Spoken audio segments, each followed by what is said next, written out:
it. We're getting Baiju to check you over. Baiju isn't in his shop. Oh, you're looking for Dr. Baiju. He's resting today, but he said to send any patients to the back room. Ah, okay. Thanks. We'll head on through.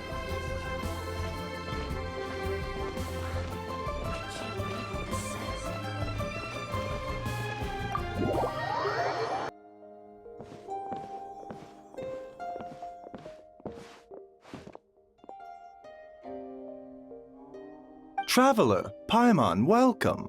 What can I do for you? It's the Traveler. He looks absolutely beat these days. He has these huge dark circles around his eyes, like he hasn't slept a wink. And he keeps spacing out.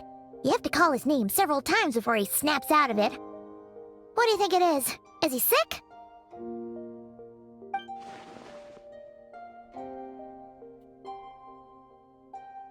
Very peculiar. In all the time we've been acquainted, this is the first time you've come to me with a health complaint.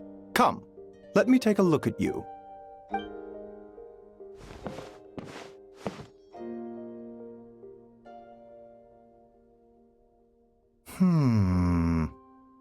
Okay, Paimon does not like that expression, Baiju. It's not serious, is it? Complexion is good, eyes are clear, breathing is steady, pulse is strong. Physically, you appear to be in good condition, Traveler. In theory, your energy level should reflect that. You should be feeling right as rain. Hence my concern. A clean bill of health is usually a good thing, but in this case, it likely means your situation is more complicated. Physical illnesses come with detectable symptoms that can be used to diagnose, medicate, and cure the condition. But afflictions of a non-physical nature, they fall outside a doctor's realm of expertise. Huh? What do you mean, non-physical nature? Curses, dark magic, it's hard to say. It could just as easily be a simple case of mental fatigue. Why don't you rest here for a bit? Whatever it is we're dealing with, clues to your condition are sure to reveal themselves in time. Once we know the root cause, we can administer the right treatment.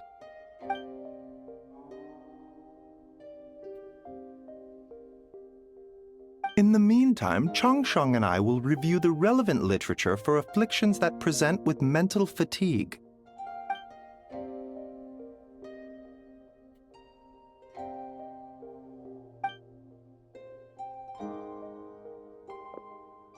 Oh, must be a rare condition if not even Baiju and Changsheng have seen it before. Well, all we can do is take their advice. You look like you're about to collapse anyway. Just get some rest. Paimon will be right here by your side. Fingers crossed you'll be all better when you wake up.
Rise and shine! Time to wake up!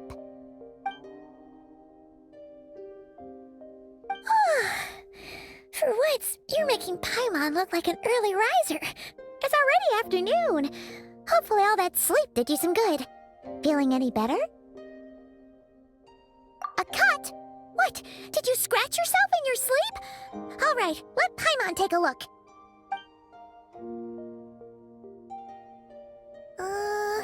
Nope, nothing there. Wait, did you have a nightmare? Okay, don't panic.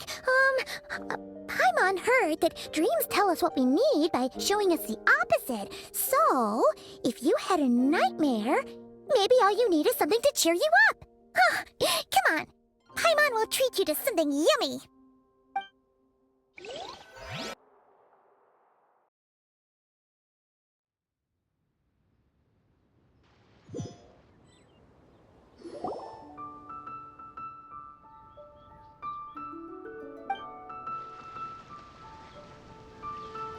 What? So, in this dream, you were trapped in a weird place with thick fog everywhere, and then a spike came out of nowhere and stabbed you in the back? Oh. Okay, well, that's a new one. Are you sure it was a dream? 'Cause from the way you describe it, it sounds like you were really there. But then again, you woke up right where you went to bed. And you were definitely in a deep sleep this morning. Then, it's decided. Paimon will stay up and watch over you tonight. If anyone tries to mess with you, Paimon will beat him up. Or, I'll wake you up first and then we can beat him up together.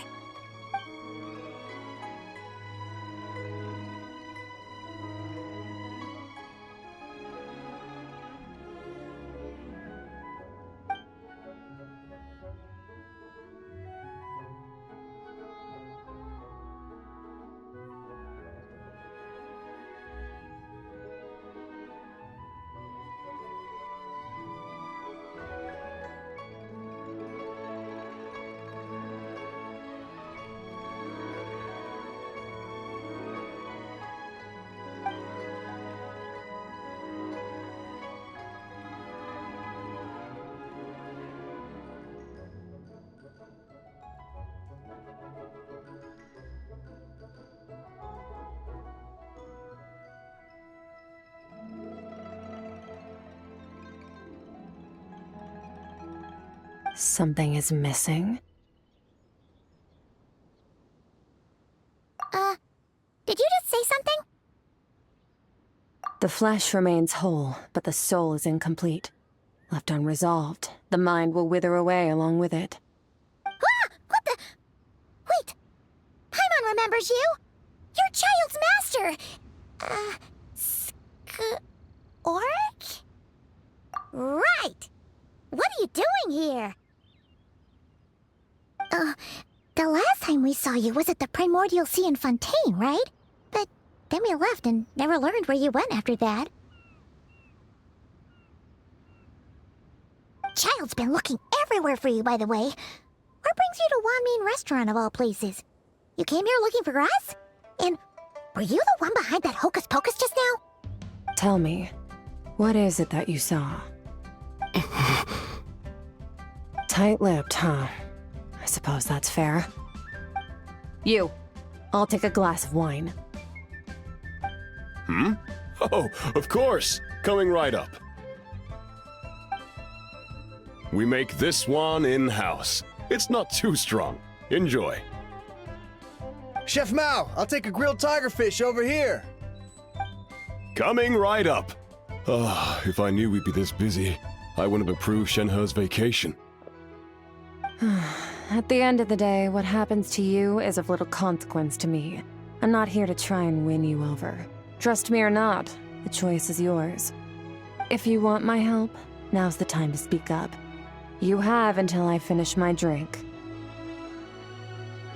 I was investigating an abyssal disturbance in the area and happened to notice you. Part of your soul is damaged, and the wound bears traces of abyssal corrosion. Need I say more? Neither of those things sound good.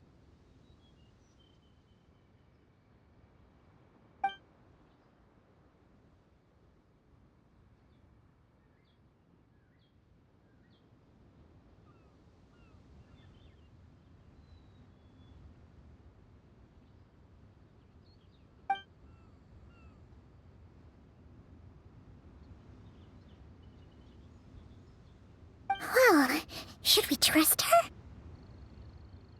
She mentioned an abyssal disturbance. Maybe that has something to do with what's going on with you. But we could always find a different expert on the abyss to help us out. Yeah, and that thing she said about your soul being damaged is scaring Paimon. Definitely something we should fix sooner rather than later.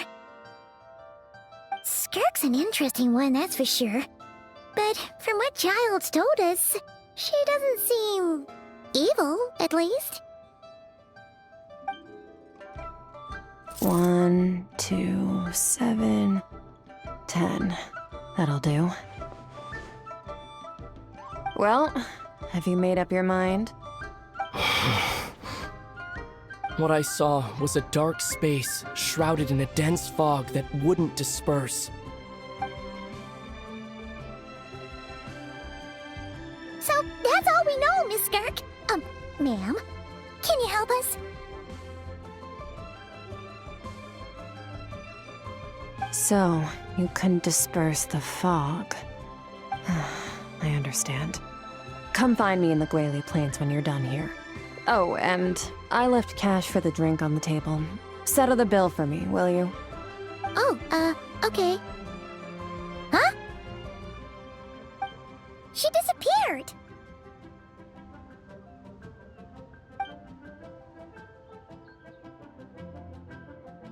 Wait, hold on. You overpaid. Here's your change. Oh, no. This includes the drink, so it should be the right amount. I didn't think you two ordered a drink. We didn't. It was that lady who came and sat with us, remember? You brought it out to her yourself. You sure? I could have sworn there were only 2 of you at that table. What? What'd you put in their dish, Chef Mao? Some kind of hallucinogenic mushroom? You got them seeing things. Seeing things? Wait, so neither of you noticed her?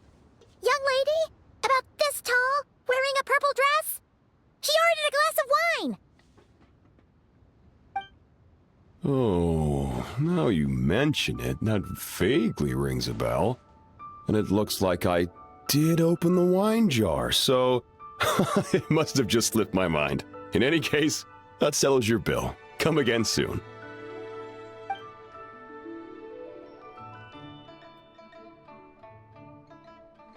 Coming! Okay, what was going on there? It's like they didn't remember Skirk being there at all.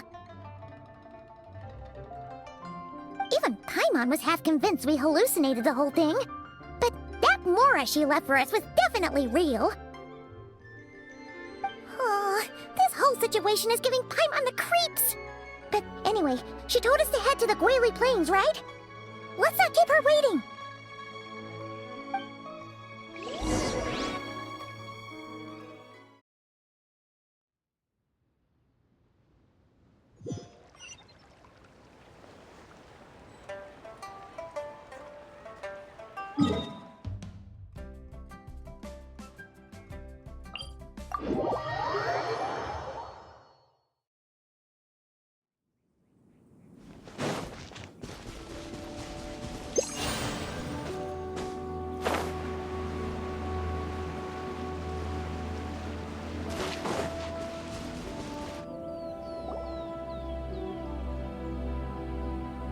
Whoa, what are all these rift hounds doing here?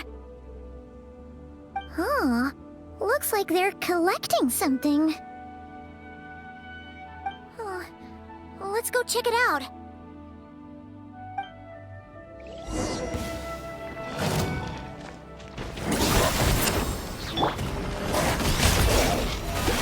Let my name echo in song! Show no mercy!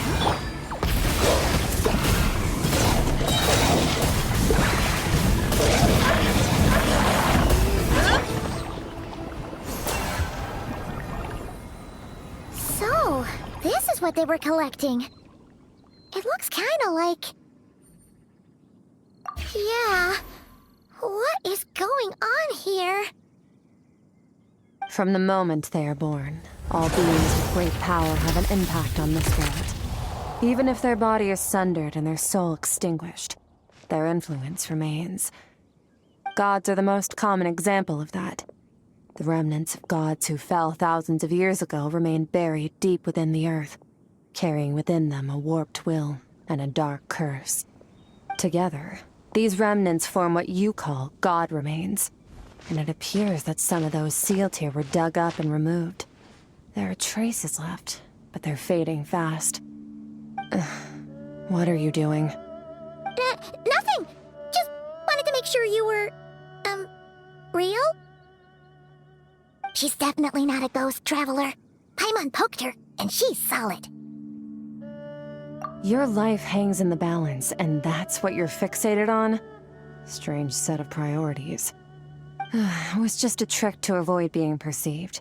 If someone notices me, those memories are erased. Simple as that. Unlike you, I have no desire to establish a connection with the world. The weak and the lowly have no right to remember me. They're lucky they only have a few missing memories to show for it. Now, can we please get back on track? Okay. Where were we? Right. The god remains. So, basically, there's now less of them here than there used to be, right? Isn't that a good thing? In our experience, god remains are 100% bad news. A lot of terrible things have happened because of them. Maybe it's a good thing by human standards, but power doesn't come from nothing, and it doesn't just disappear for no reason. The remains aren't just gone. They were taken. Very clever, Traveler. You aren't the only one who had something taken from you. There are victims like you everywhere. The only difference being, you can speak, and the remains cannot, so it went unnoticed. Something similar happened in Sumeru. Within the span of one night, countless consecrated beasts were slaughtered, and a large amount of the god remains buried in the desert went missing. Of course, god remains are just one of the targets. The culprit is chipping away at sources of power all over this world, including the Stella Fortuna above. Wait, you mean... the stars? 42 of them have died out in the past few months alone. In Conria, people believed that powerful individuals have corresponding Stella Fortuna. Even should that individual fall, their Stella Fortuna would not disappear, but gradually evolve into a new constellation. Yet now, stars are disappearing from the skies entirely, and it's not hard to deduce what's happening to the power they contain. Something has been leeching power from this world like a parasite steals nutrients from a host. And now, it's no longer satisfied with the remains of the dead.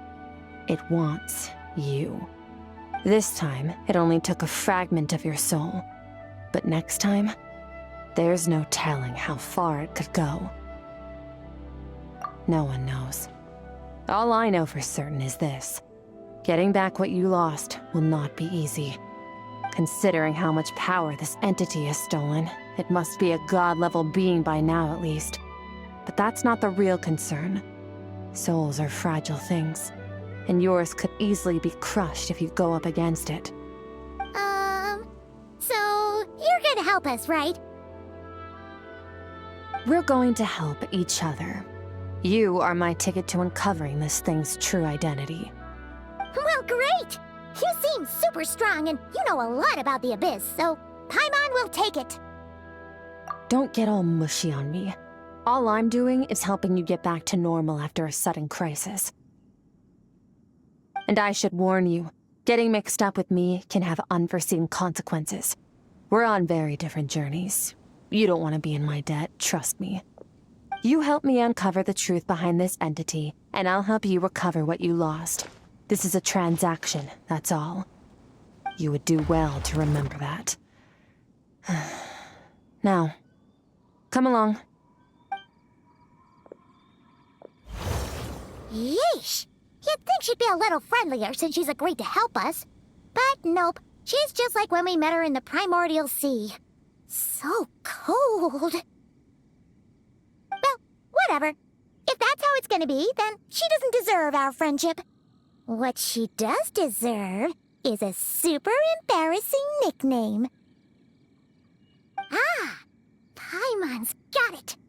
Frosty the Lavender Melon! Serves that Ice Queen right! Anyway, the important thing is that we get that piece of your soul back. So, let's follow her and see what sort of plan she's got.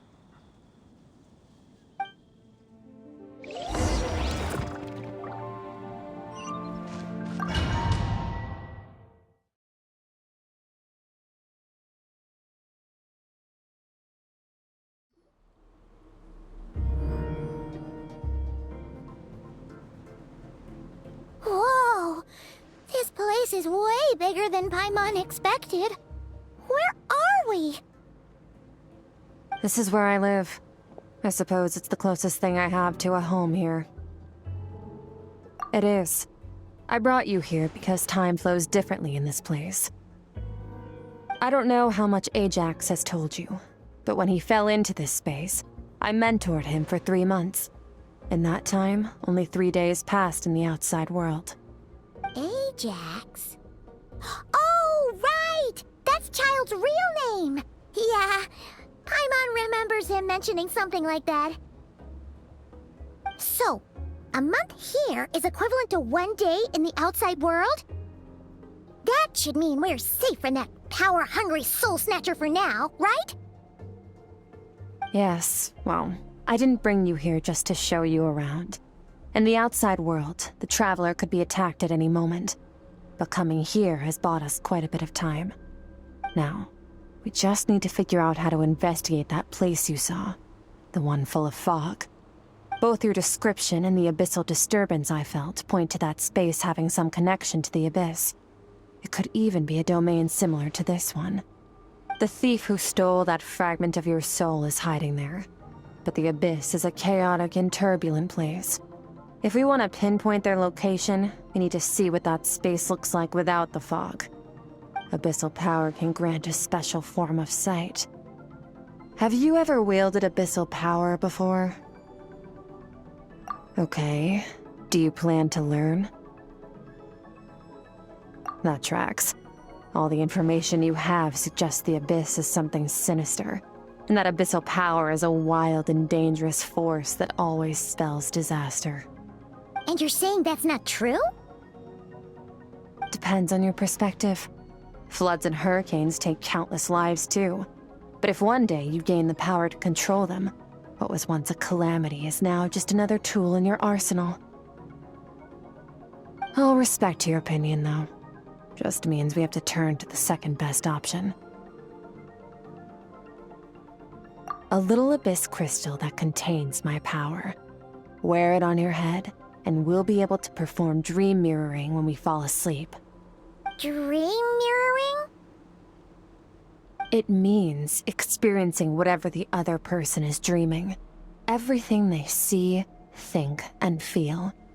Since you haven't studied the art of using abyssal power, and have no plans to jump in the deep end right now, I'll have to do the investigating for you. With dream mirroring, every time you slip into a deep sleep, I'll see with my own eyes whatever scene plays out in your mind.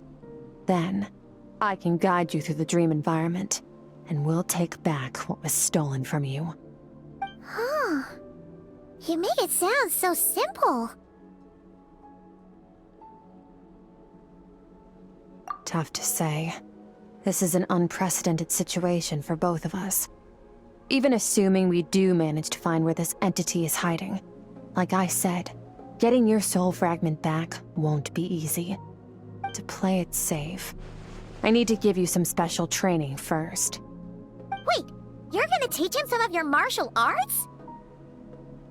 Does that mean the next time we see Child, we have to treat him like our senior?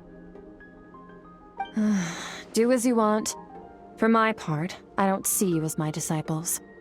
You're already a pretty good fighter.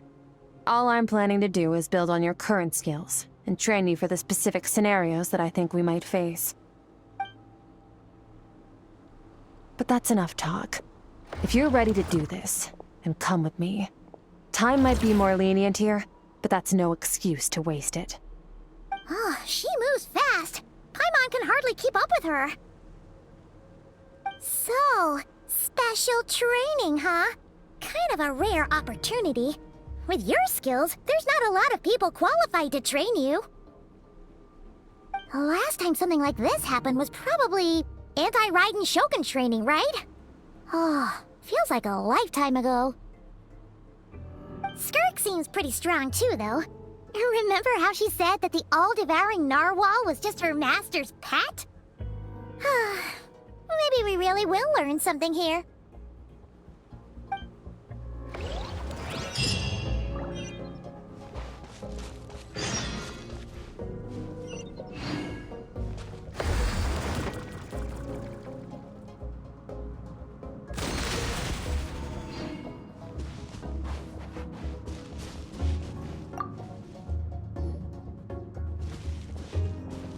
Ready?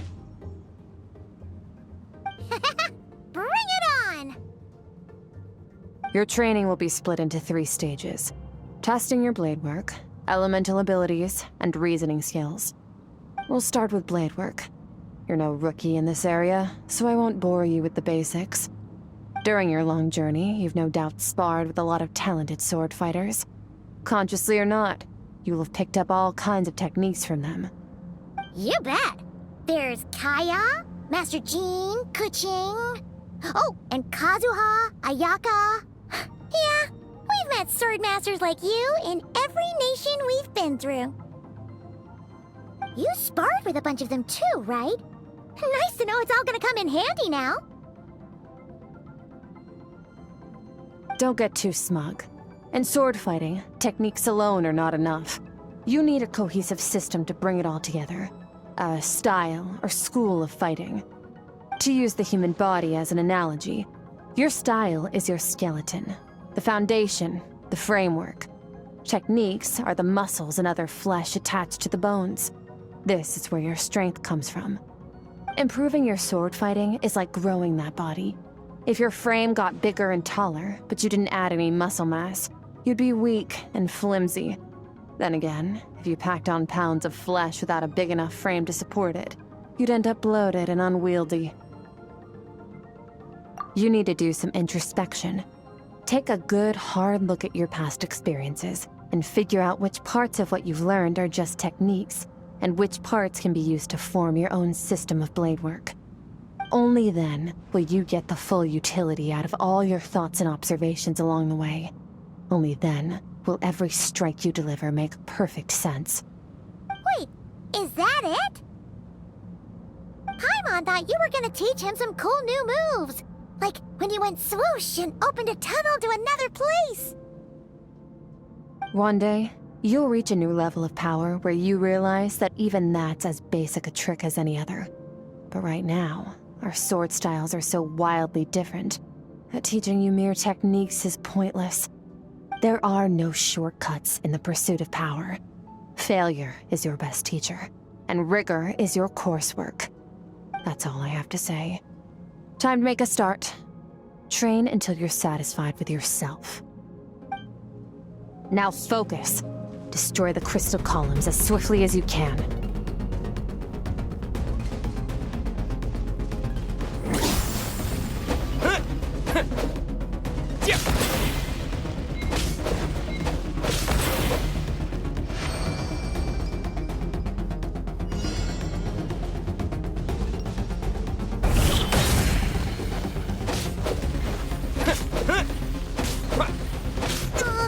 This is making Paimon's head spin.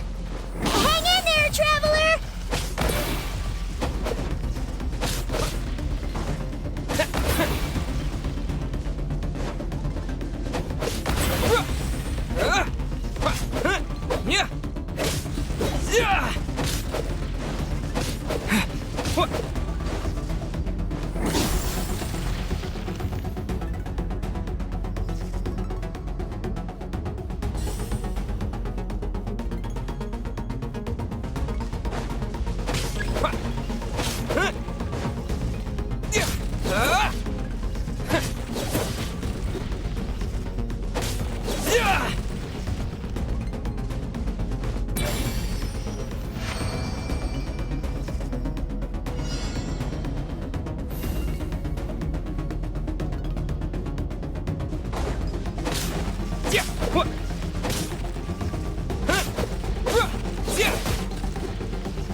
Stay calm. Use your head. You have to keep it together.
This moment will be frozen in time. Cut to the chase. Consider a moment of true mastery that you've witnessed in another person, and ask yourself, what lies beneath the surface? What's their guiding philosophy? What's their state of mind as they maneuver their weapon? Now take that and practice it right away with speed, skill, and strength, over and over, until your hand is one with your mind. This is the only path to true growth. Step on up. Dance with the waves.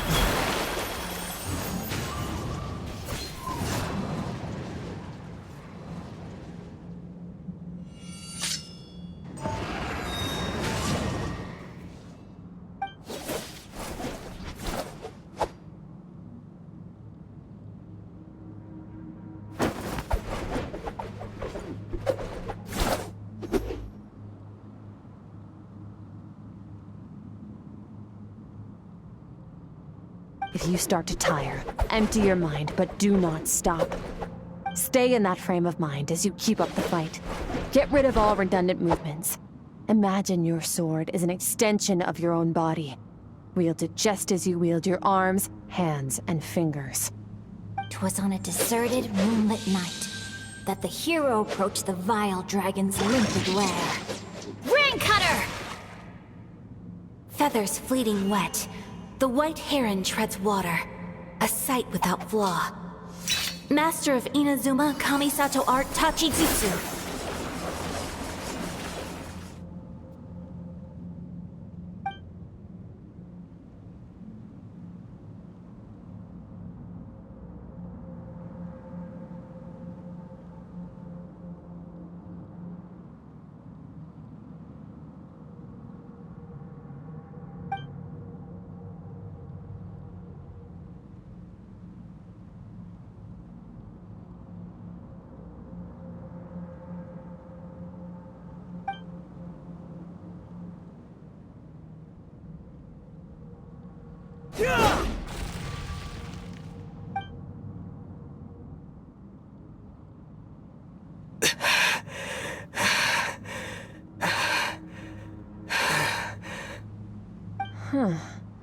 Looks like you've made some real progress. That concludes your training session. Awesome! Paimon knew you could do it! How do you feel? As you should be. Time flies when you're training hard. You've actually been going for several days now with no rest. Yeah, meanwhile Paimon's had a whole bunch of naps. But you were so focused, she didn't want to interrupt you. Go get some sleep. I'll be doing the same very soon. Let's hope you see that foggy place in your dream, so I can get this investigation over and done with.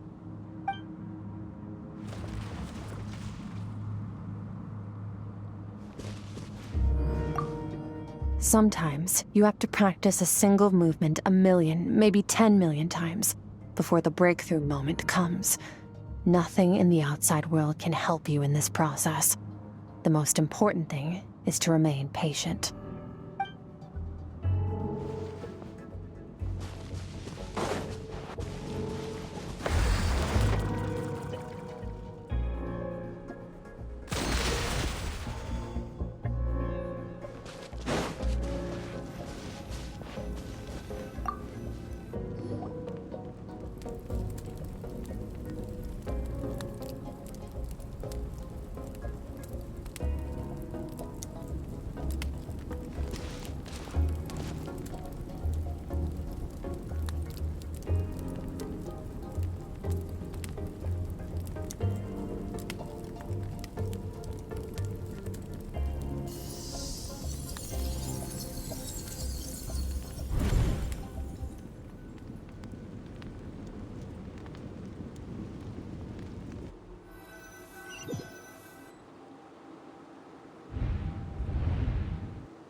Skirk, why are you skipping classes again? We've talked about this.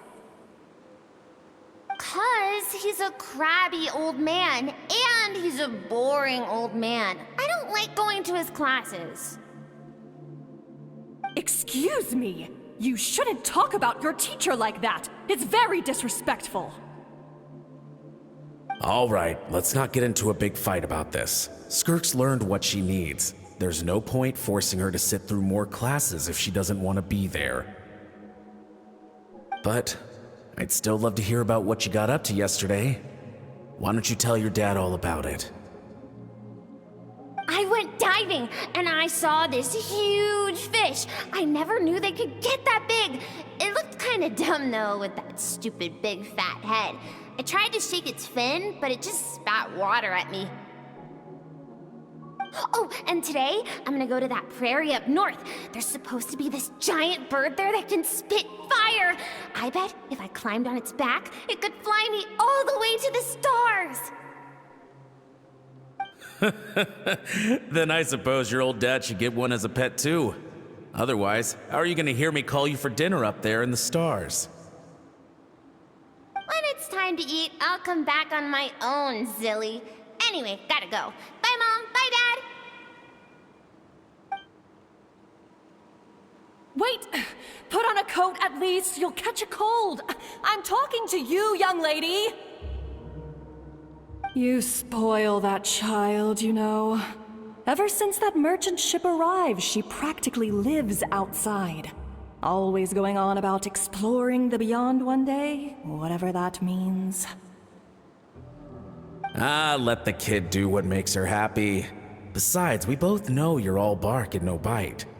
Come on, our little adventurer is gonna be hungry when she gets back. Let's get started on dinner.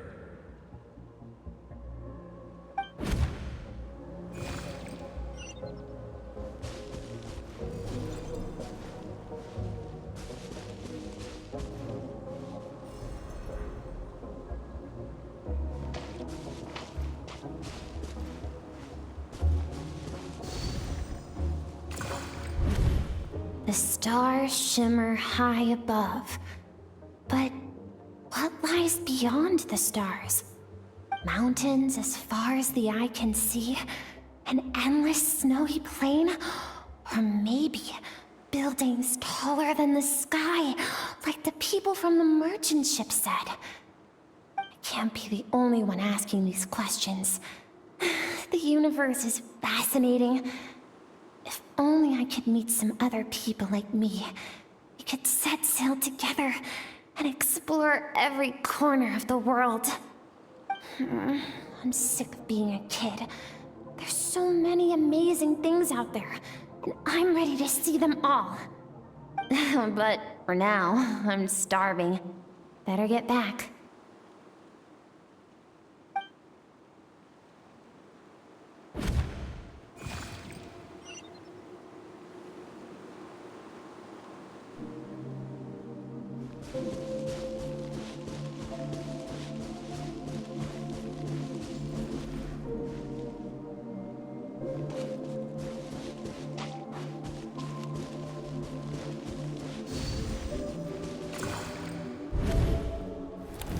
Don't let a single one of them get away!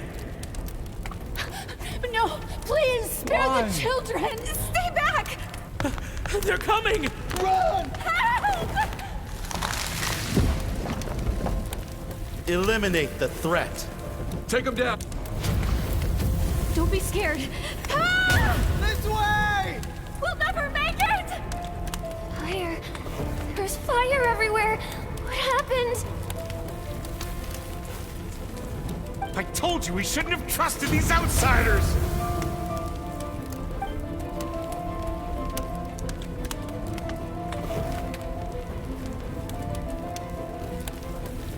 Why are you doing this? What did we do to deserve this? We welcomed you with our finest food and drink, showed you the best our home has to offer, gifted you cloth dyed by our own hands. And this is how you treat us? Run! Save yourselves! Captain, Zone 3 is clear and we have Zone 2 surrounded. Begin extermination. Remember the orders from Upper Command. No one is to be left alive. Rest assured, sir. We have enough munitions to annihilate these savages and burn their entire civilization to the ground. Good. The only ones who put up a real fight are that man and his wife, correct? What's their status? We shot the man in the ankles and the wife broke her wrist attempting to fight back. They won't be doing much more fighting. They're holed up in their home for now, but they won't last long. To prevent them from making some kind of last stand, we're planning to clear out the other zones first so we can send a bigger squadron to surround them. Well, well. Turns out some of these beasts do know how to use their claws. Now the threat these savages pose will be undeniable. Let them cling to what's left of their lives for a little longer. Once the other zones are cleared, I'll cut off their heads myself.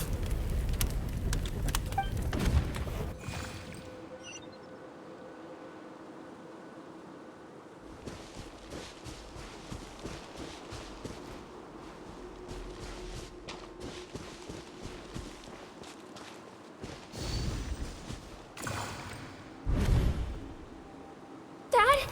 Mom? Skirk! You're all right! Thank heavens! I'm so happy to see you, sweet girl. But you need to go. It isn't safe here. They'll be back any second. What happened? You're bleeding a lot. Dad? Mom?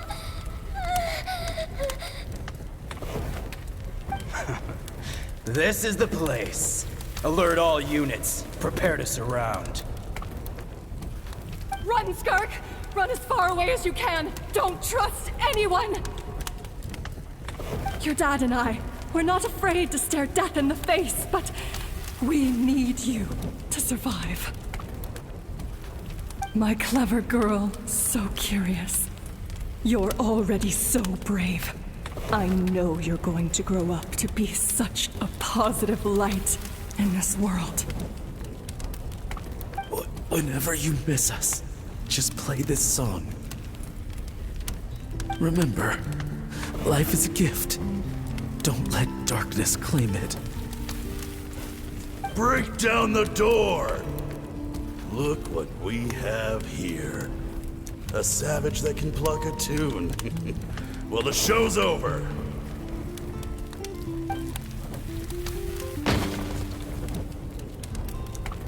You!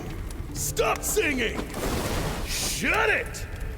I said shut it or I'll make you! Fine. Have it your way!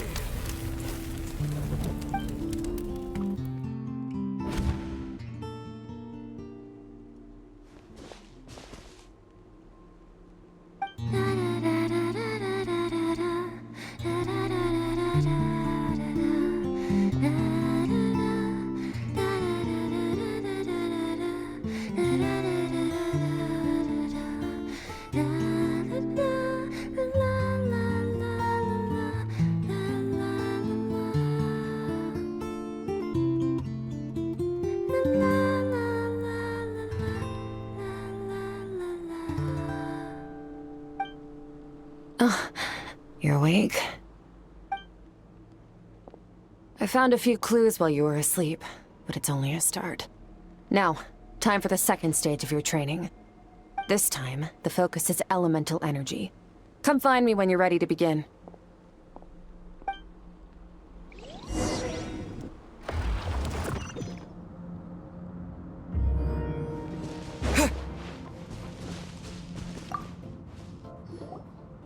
Man, staying in the abyss feels so surreal, don't you think? No day and no night. It's like time hardly exists. If we weren't careful to keep track, it feels like we'd have no idea how long we've even been here. Well, except for the fact that Paimon still gets hungry like clockwork. You go do your training. Paimon's gonna grab a bite.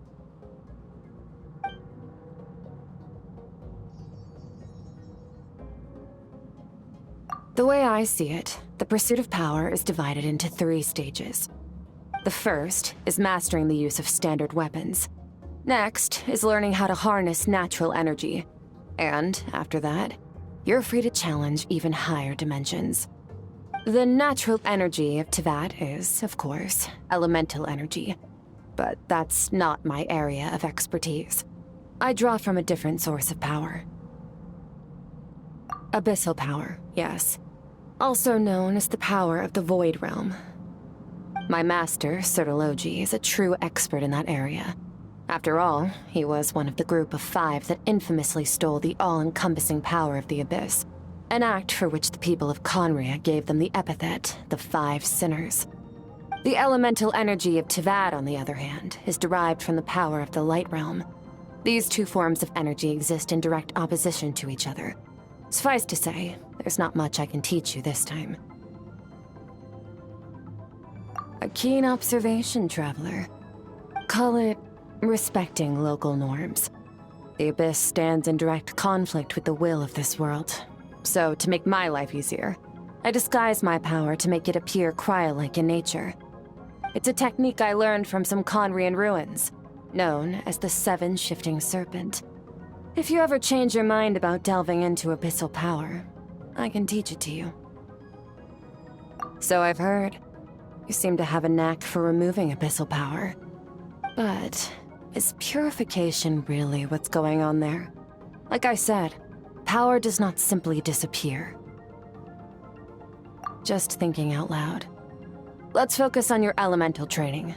That's what's gonna help us if the situation gets tricky. True growth comes from adversity. but only if you make the choice to pick yourself up again every time you fall. So, it's time to push yourself to the limit, and then keep pushing. This is the only way to advance at pace. Use the power of Animo to clear the field as fast as you can.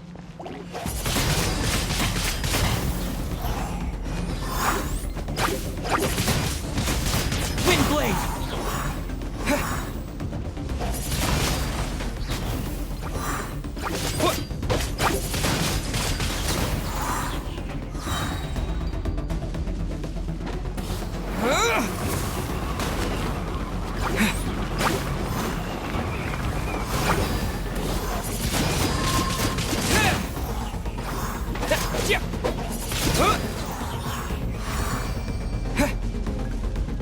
Observe your surroundings. Look for things you can use to tilt the scales of success in your favor.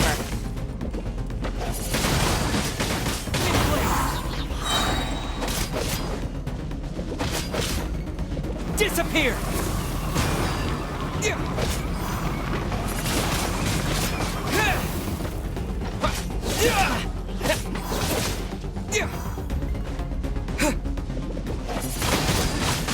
Windblade!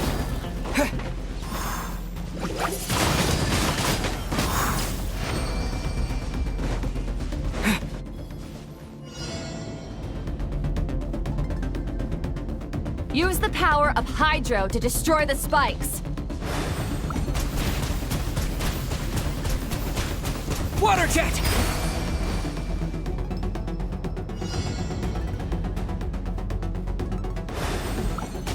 Faster! Don't give them a chance to strike you. You need to be quicker than you were in your dream.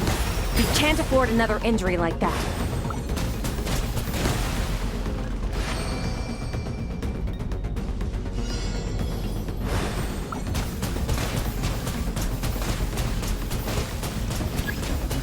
Go!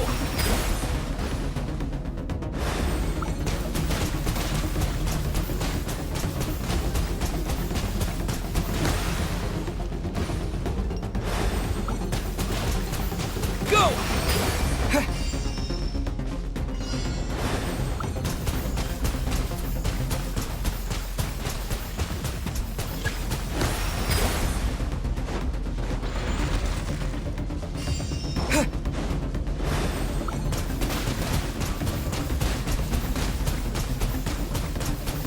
Water jet!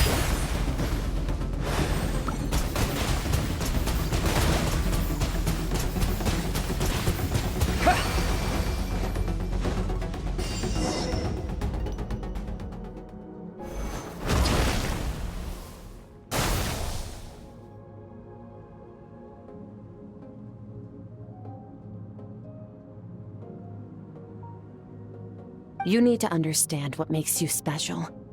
The ability to wield elemental energy without a vision and switch between the elements at will. It means your aspirations need no approval from the gods. Your power is not bound by the rules of this world. So be bold. Do not be afraid to chart your own path.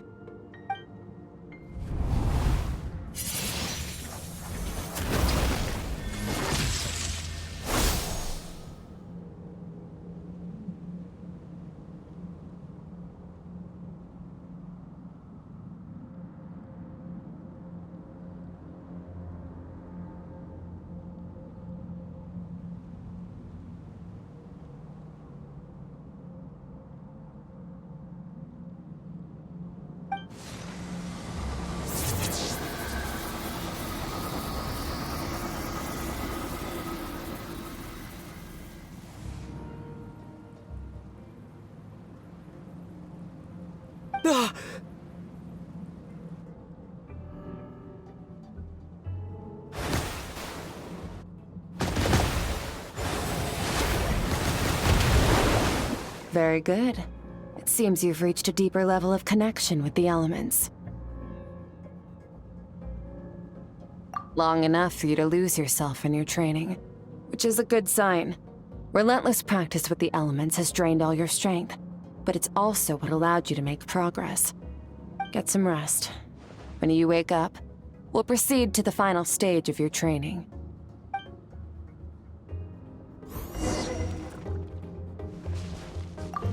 If you wish to master the elements at a fundamental level, you must see the entire natural world. Nature in all its places and forms. That is part of what it means to be a traveler.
What is the secret to power? Longing, hatred, self-preservation. No, it is fear. The fear of losing those you love. The fear of watching your home burn. Fear of loneliness. Fear of death. Fear is the source of evolution. It forces humanity to adapt to their environment and overcome hardship. It is in the process of prevailing over our fears that we surpassed first ourselves and then the rest of the world. That fear is now part of you. It calls on you to evolve. And it is time to answer.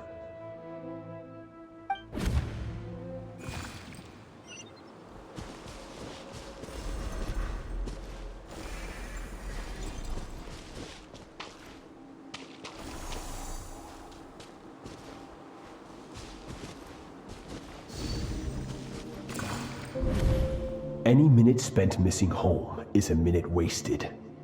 Practice your sword work instead. Do not make me tell you twice. But, Master, I can barely lift the sword anymore. If I keep going, I feel like my wrist is going to break. So it has not broken yet. Then pick up your sword and keep practicing until it breaks. I want to hear the cracking and splintering of bone. After all, bones can always be reset.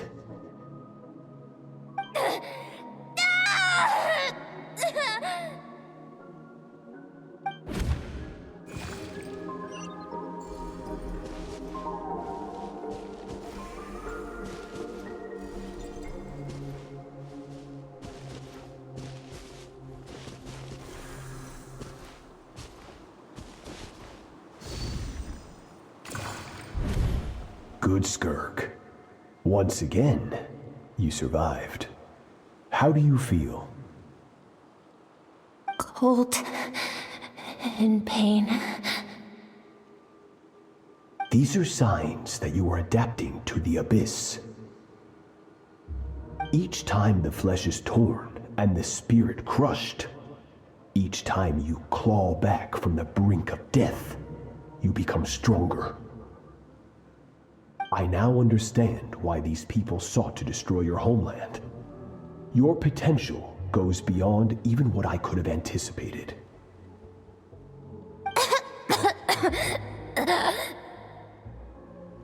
but you still have much to learn in your pursuit of strength. Your mind is rife with distractions. From now on, I shall show no mercy in your training. You must learn to shut out all the pointless emotion, crush the self that makes you weak, and become master over your physical form. Get up, Skirk. Wipe the blood off your face. Cut away the rotten parts of your flesh. And mend what is broken. Then take up your sword.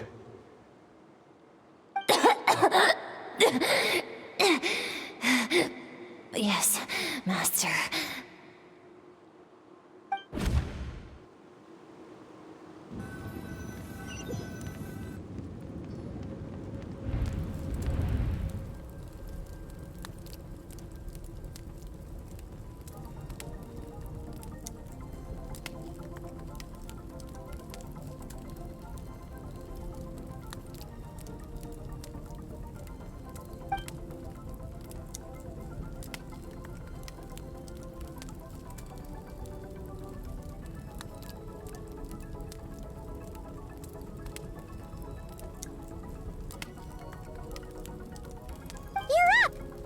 You got some good rest. Skirk said to tell you that she's ready to start the final stage of your training whenever you are. So, want to head over now? Or did you want to wait a little?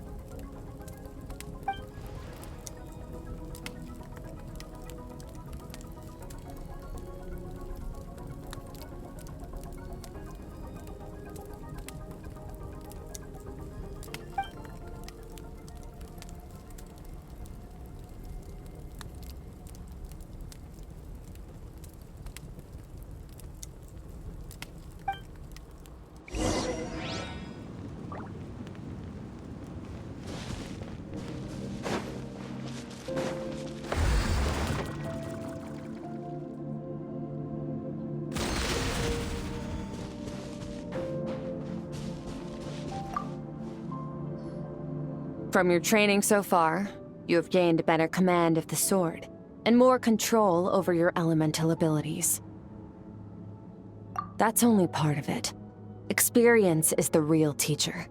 Your journey, the friends you have made, the dangers you have faced.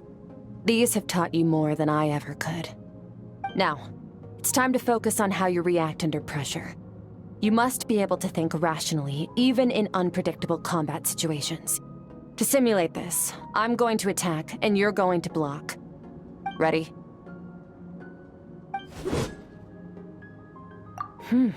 Not bad. That defensive stance looks near unbreakable. Just like your sister. Oh, that reminds me. You still don't know what happened to her, do you? Hey, no fair! That's cheating! You think every opponent has the same moral code as you? You can denounce their deplorable methods all you want. But only if you live to tell the tale. The dead don't get to complain. Strong emotions will always arise in combat. Anxiety, anger, fear. But a true warrior is never at their whim. Only when you are free from the influence of emotion can you make the right choice, no matter the situation. How amusing. Almost sounds like you think you know me. But you don't. You can choose your own path. We are not the same. Let's begin. Try to use reason over emotion. Make the most rational and advantageous decision in any given moment. This is your final training session. Look alive. Same drill as before, but this time I'm going to interfere. Hold your focus.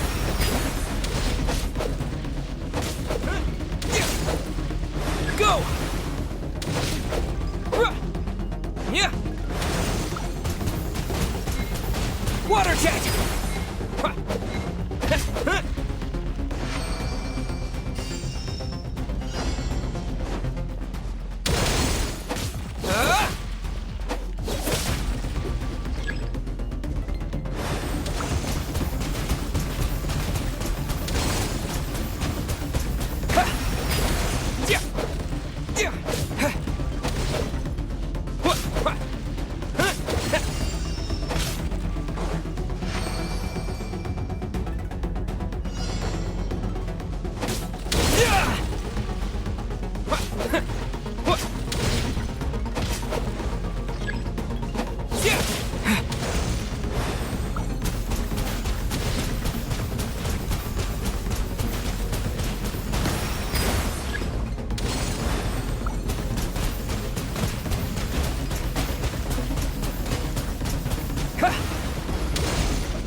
Not bad.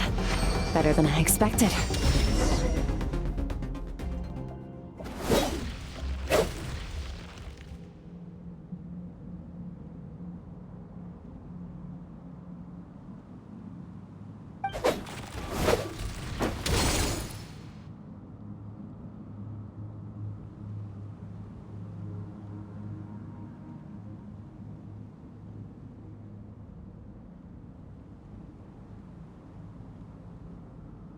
You're getting the hang of it. The first step to controlling your emotions is controlling your mind. You want a unified train of thought. It all comes down to focus.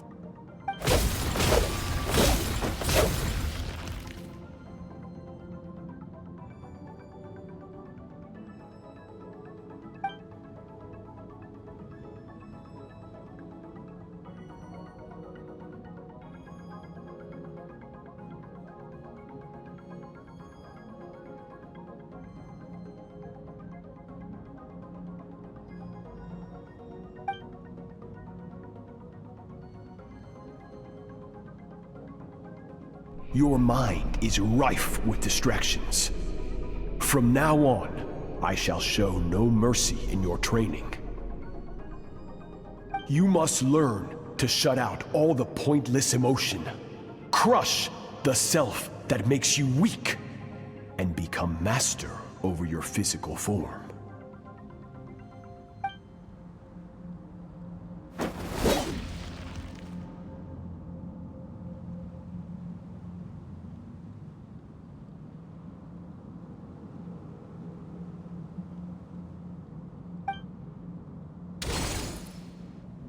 Stop. Let's pause here. One look, and I can tell your mind has wandered. That's to be expected. There's a limit to how long a human being can concentrate on one thing. Staying calm and focused sounds simple in theory, but in practice, it's more demanding than sword work or elemental abilities.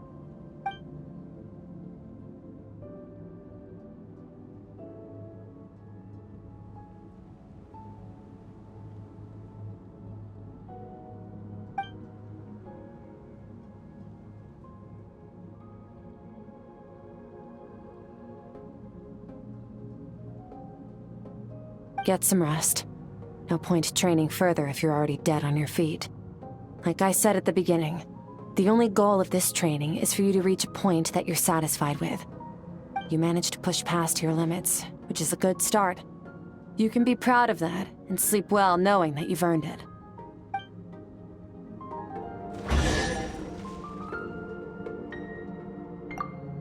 Warriors will train day and night to perfect their skills. But when the battle comes, their fate may be decided in a matter of minutes. One mistake, one moment of hesitation, and just like that, all their blood, sweat, and tears were for nothing. You need to push yourself to perfection, or you might not even live to regret it.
Skirk is amazing.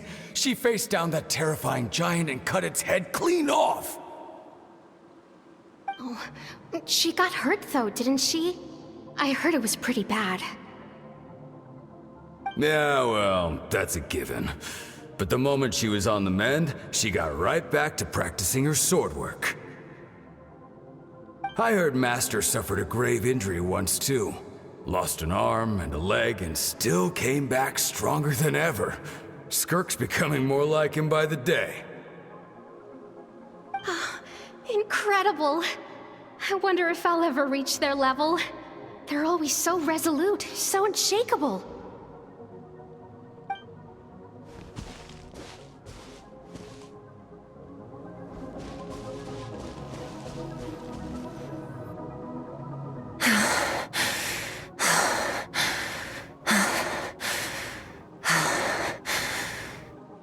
Pathetic. You're not even trying.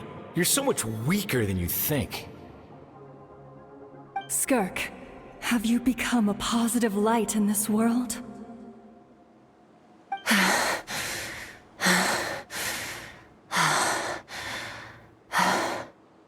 Do you even remember how many of us perished in that fire? How many bodies were left to rot on the scorched earth? Yet you alone live on. Keep your gaze fixed on your blade. You don't deserve to rest. I have so many questions. I just want to jump in a spaceship, explore the whole universe, and get answers from the stars. I just need to wait till I'm grown up. Then, I can do anything. Now, you must bid farewell to who you were in the past, and become someone stronger. Run, Skirk, run! Only death awaits us here. Keep running, and don't ever look back.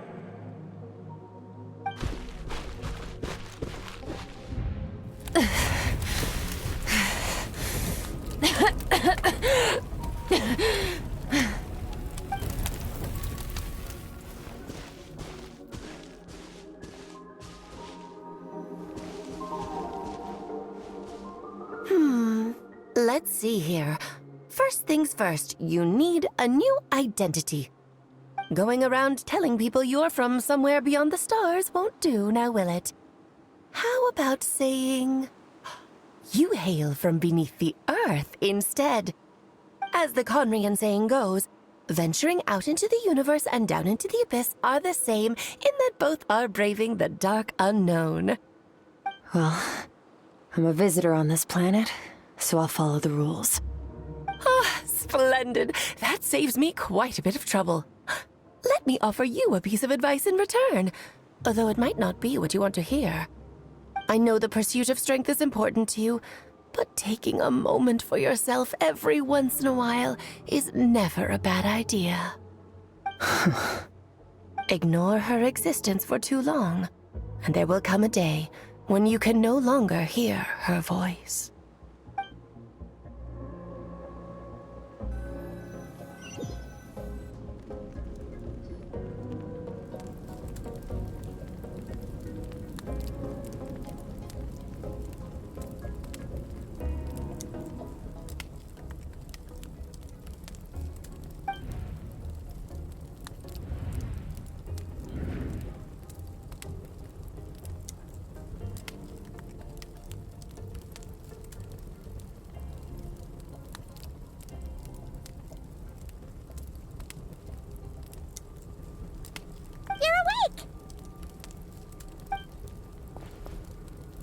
Be starving, right? Ta-da! A barbecue feast just for you! Of course you are! That's why Skirk and Paimon got this all ready for you. Dig in, before it gets cold. Ah, well, if you're around someone long enough, it's bound to happen. Plus, Skirk can cook. So, Paimon decided she can forget the whole Ice Queen thing. Paimon's not one to hold a grudge. Here's an idea. Let's save the chit-chat until after the meal.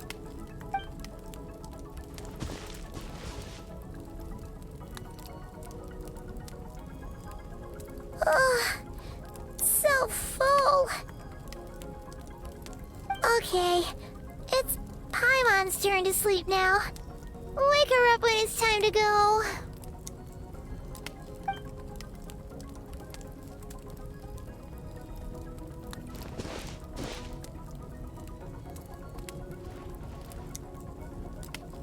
I have good news. First, your training is complete. You have what it takes to wield immense power. Now it's just a matter of putting it into practice. Continue to learn from your journey and hone your skills against formidable opponents. Second, I've located the culprit we've been searching for. Next, we just need to retrieve the missing part of your soul, and our business will be concluded. When Ajax trained with me, he once told me he was bursting with questions. So I allowed him to ask me 3 of them before he left. You and I may never meet again, Traveler. So if there's anything you want to ask me, now's your opportunity. Just like Ajax, I'll answer 3 of your questions.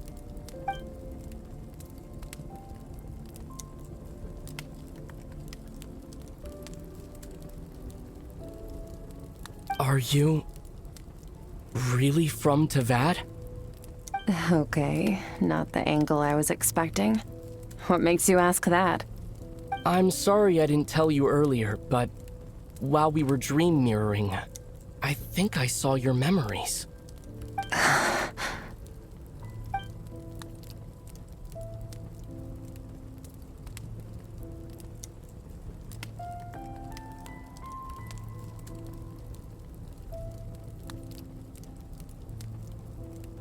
I knew that was a possible side effect. Closed off my mind to you for that exact reason. Even with the dream mirroring, you should have seen nothing but endless darkness.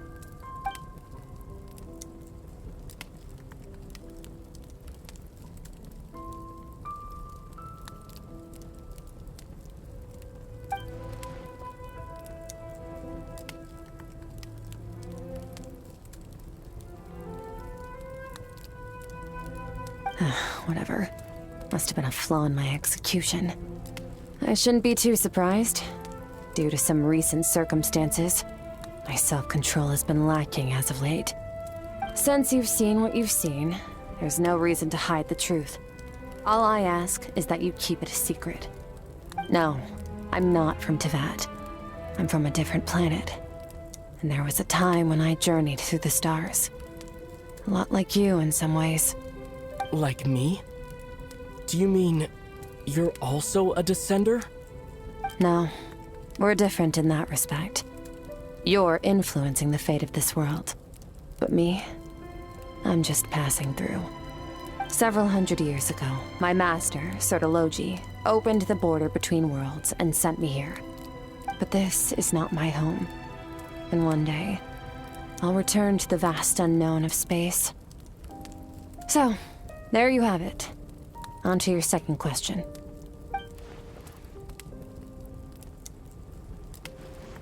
What is your goal in coming here? To become stronger. For certain reasons, I need to bridge the power gap between me and my master as quickly as possible. But first, I need to understand the source of his strength. To do that, I need to follow in his footsteps. Walk the path he once walked. And somewhere along the way, I'll find out how to defeat him. That is my sole focus and purpose. Okay. You have one question remaining.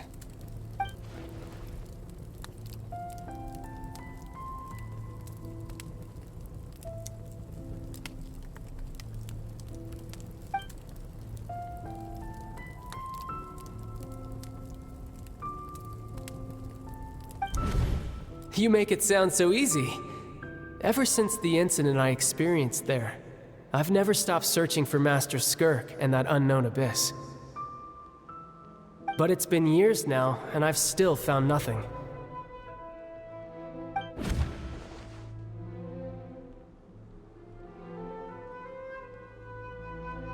Well, your last question? You know Child is looking for you, right? Are you going to let him see you? Ajax. His situation is different than yours. Before you ever crossed paths with me, you'd already encountered many formidable people. studied their techniques, and developed your own skill set. So, during your training, all I had to do was build upon that foundation. But Ajax was so young when he came to me. A complete blank canvas. Children can't help but imitate their role models. In the long run, that would only hinder his growth. Once Ajax has enough strength in his own right, I will allow us to meet again. Until then, let that motivate him to reach his full potential.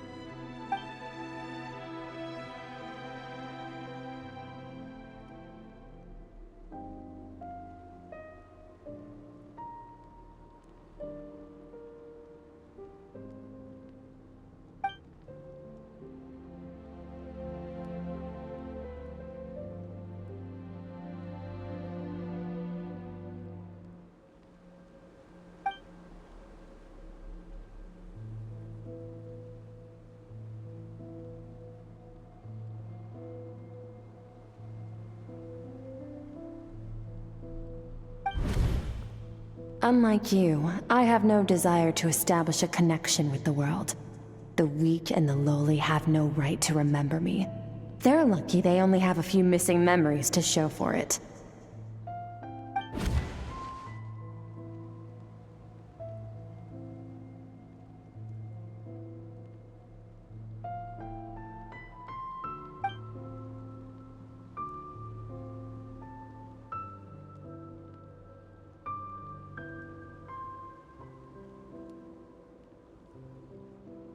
Wake up your companion.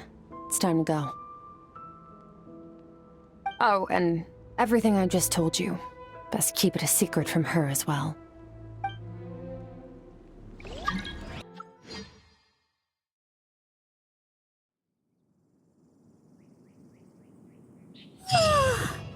Time to go. Oh, finally. Where are we headed? Just follow me. I'll open an abyssal rift close to the culprit's location. It will take us to where he's hiding.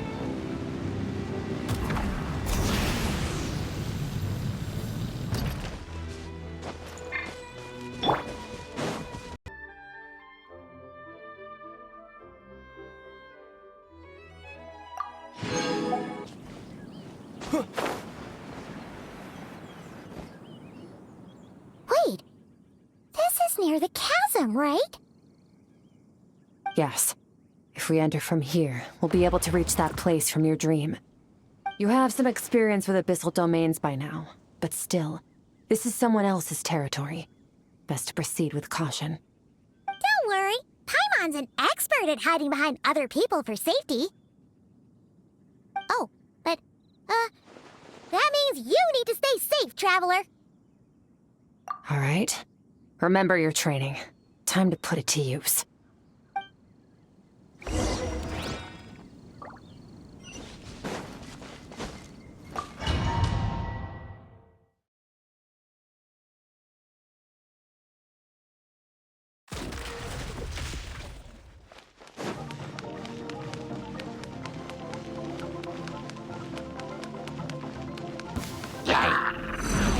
Merciless.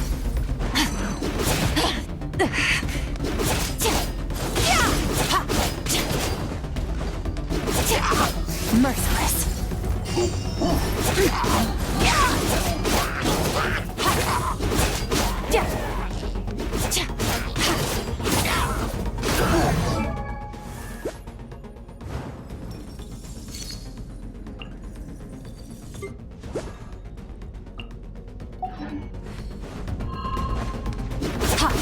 Fearless.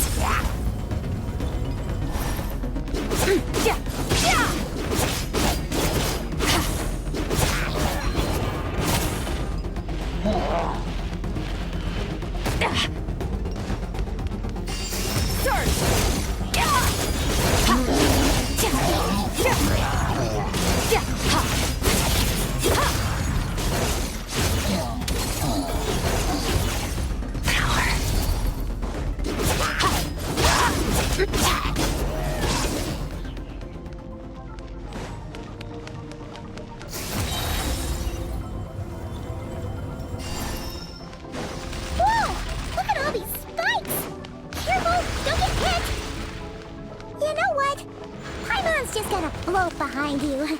Come on, you got this. And never star goes out! Ha! Yeah! Ha! Extinguished! Hey, what are you two doing here?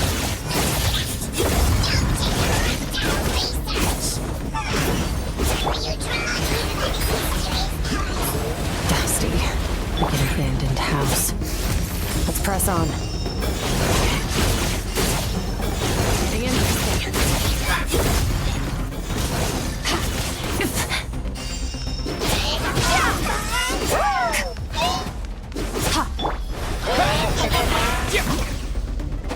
Water jet! Extinguished!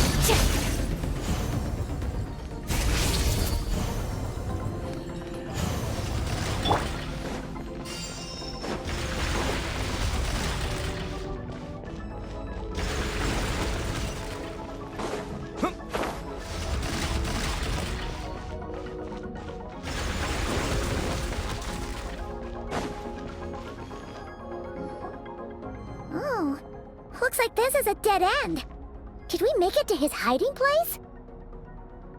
Ugh, this fog is making it impossible to see anything! This should be the place where you were attacked, Traveler. The missing part of your soul should be nearby. Can you sense where it is?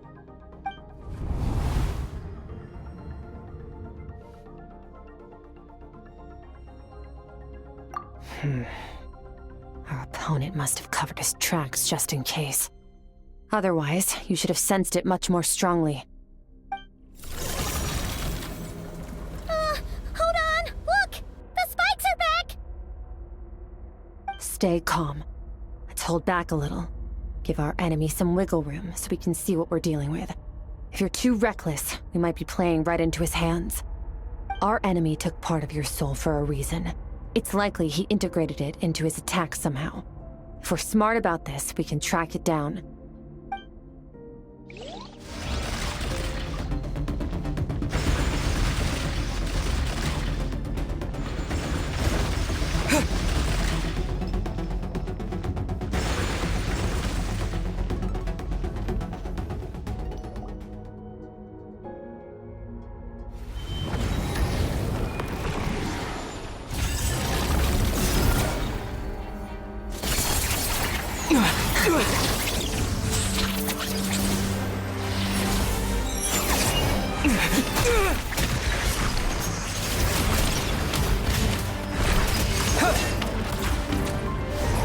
From the start, the attacks have been focused on me.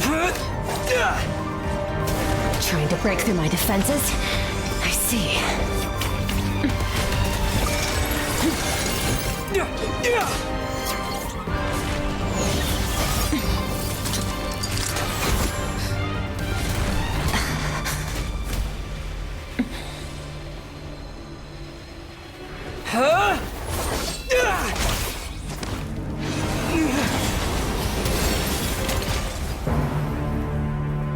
You alright?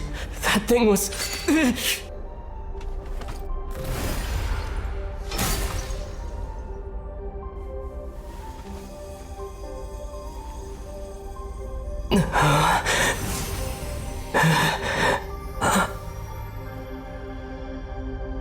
There. I got it back. Traveler! Skirk! What happened? It looked like Skirk just got...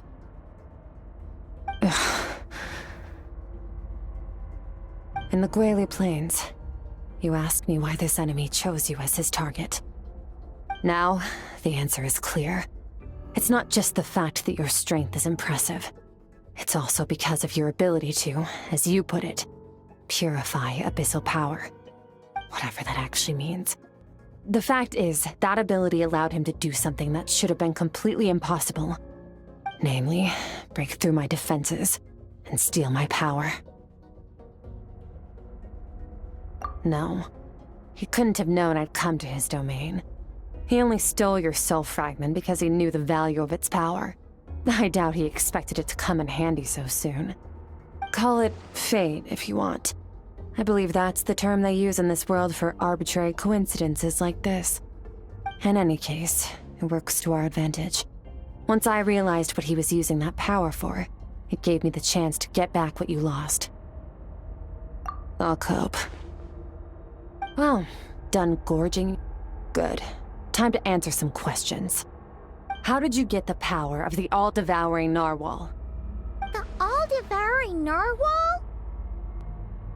Oh, of course! Paimon knew that spike thing looked familiar. It looks just like that narwhal's horn! I highly doubt you acquired that power through your own strength. Tell me I'm wrong. You're desperate enough to scour the land for god remains and whatever vestiges of power you can find. That alone proves you wouldn't be able to defeat a creature like that. Which leaves one possibility. You know my master, the Foul, Sertologi. The Foul? Who dares call him Foul?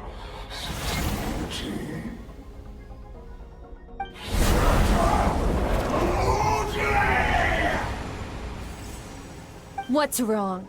Bit off more power than you can chew? You're struggling to hold a basic conversation. Just a little longer. I'm still...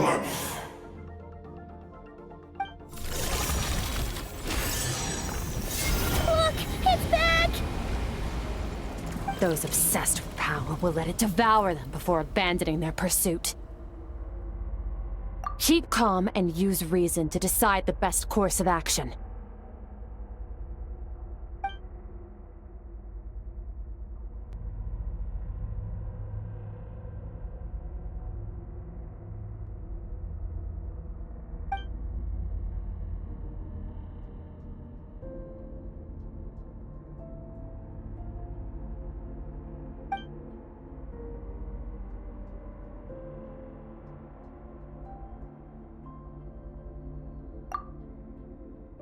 Wise decision. Final victory doesn't always come after a single battle. You've got your soul fragment back, so we both got what we came for. Let the enemy draw breath while he can. It won't be for long. Get us out of here, Traveler. You'll need to lead the way this time.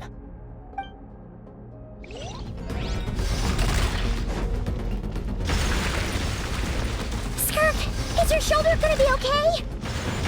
The wound is minor. It'll heal in no time. You should focus on getting out of here alive instead. Uh-oh! Falling spikes! Run!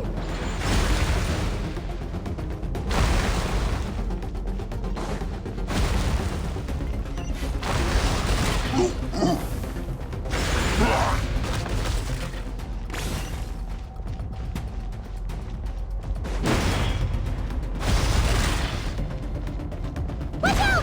Looks like this place is about to collapse!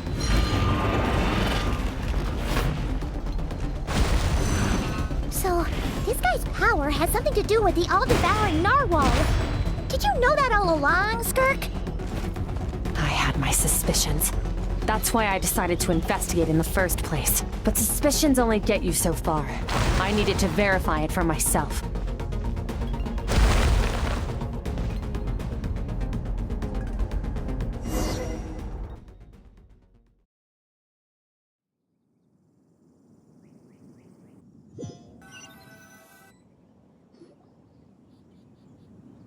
Phew. Oh, we should be safe here, right? I no longer sense his presence. Can't have followed us out of that abyssal domain. Weaklings like him will find that my power is not so easily controlled.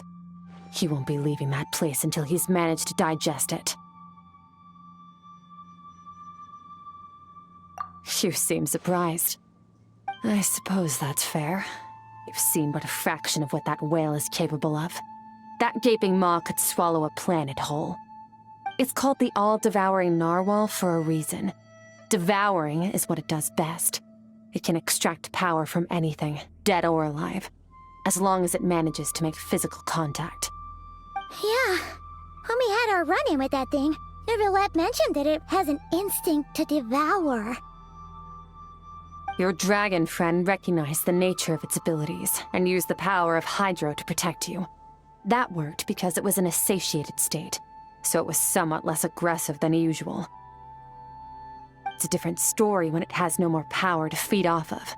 That's when its true voracious nature kicks in. It could devour everything on the planet in that state, which is why I cast it into that void space. But I hadn't counted on there being anyone left on this planet capable of wielding its power. To me, that says he must have encountered the whale a long time ago. Meaning, he must have known my master. Exactly. It told me everything I needed to know. Hence why I said we both got what we came for. And I believe that brings our transaction to an end. Now that you're whole again, you can get back to your own journey. I'll handle the rest of this situation myself. No way! We can't leave now! Something was stolen from you because of us! We have to help you get it back! This isn't my first taste of failure or losing power. When you fall, you get back up again and become stronger. That's how it is. But what if that monster finds you before you're all better? Plus, how are you gonna get home? It's not like you can just go swoosh and open a door to the abyss again. Not without your full strength. So, sticking with us for the time being doesn't sound so bad, does it? Fair enough. Then take this. What is it? A bag of Mora. Nothing in this world is free. I know that much. I'll leave the planning to you. Hurry up and decide where to go. We shouldn't linger. We should take Skirk somewhere she can rest. But where? Paimon gets the feeling Skirk wouldn't like being around a lot of people. Oh wait! Baizhu said we could rest in the back room of the pharmacy, didn't he? Let's head there! He'll know something about Master. I'm sure of it. Next time, I need to be ready. Fine. It was just a scratch. It'll take time to recover my strength, of course. But adapting to situations like this is nothing new for me. Oh, this? It's a star crystal suit. Abyssal energy is scarce in Tevat. Wearing this helps me access it more freely. It stores concentrated abyssal energy that I can draw from on the go. When the energy runs out, it reverts back to its original form. Found somewhere to rest. Well, lead the way then.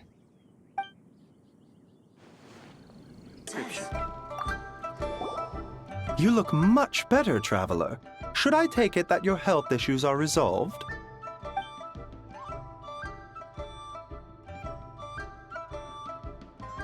Very true, Changsheng. Further observation is in order, I think. We haven't had many patients recently, so we have several vacant rooms. Feel free to stay a few more days if you need. Awesome! Thanks!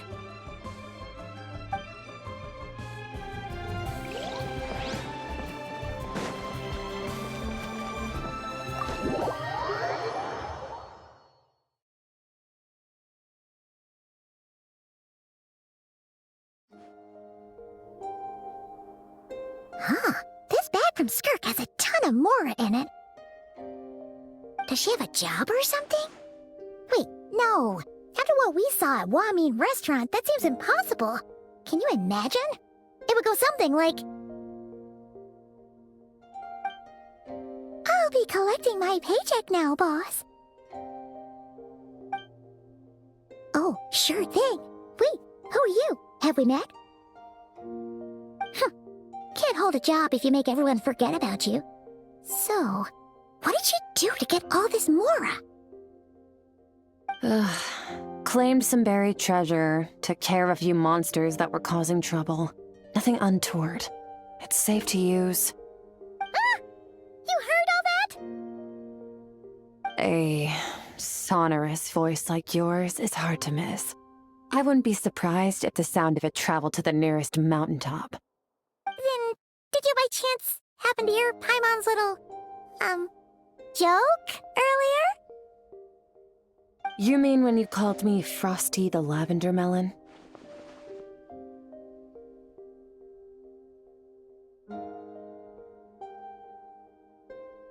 No, sorry. Paimon totally misspoke just now. She didn't say that at all. It was, a Paimon lookalike. Yeah, she's a piece of work, that one. Always impersonating Paimon and giving people weird nicknames. Okay, fine.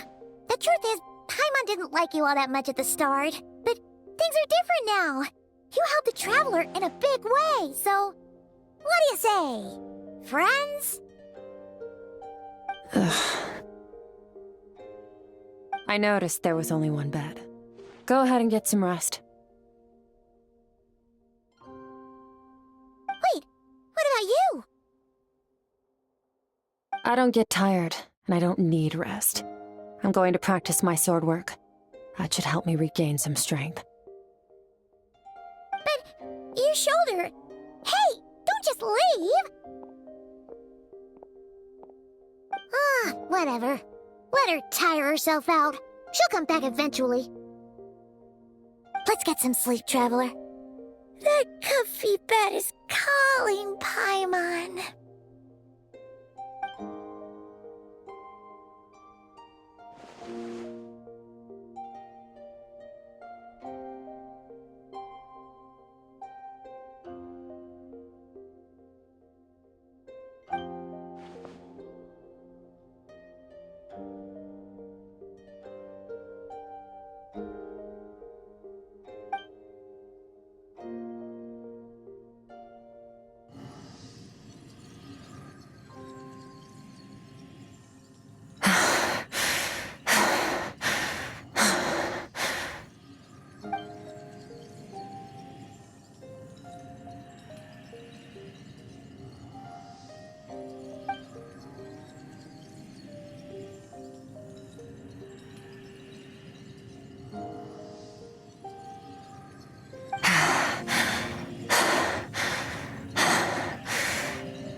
Quiet.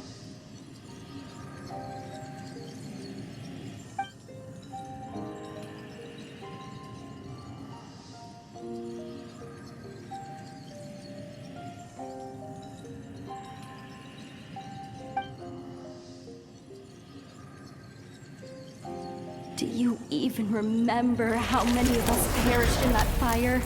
How many bodies were left to rot on the scorched earth? Yet you alone live on. Keep your gaze fixed on your blade. You don't deserve to rest.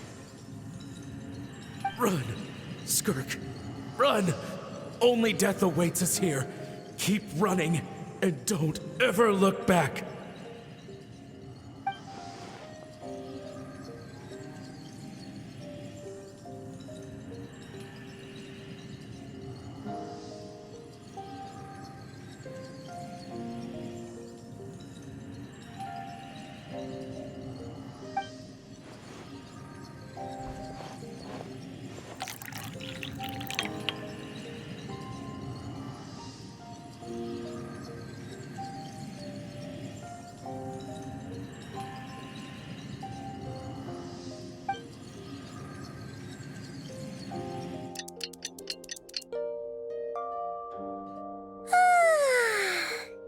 An early night's sleep is the best.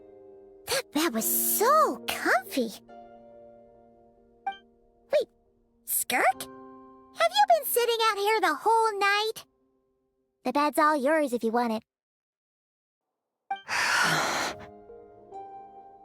About 60%. Maybe 70. Whew!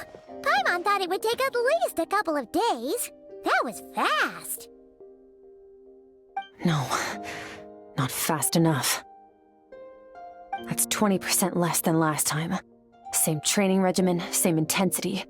Nothing felt different, but somehow the outcome fell short. No, I think the problem's with me. I need to meditate for the next 2 days. Deep introspection should help me find the issue. Ooh, sounds intense. We'll watch over you in the meantime, then. Thanks. See you in 2 days.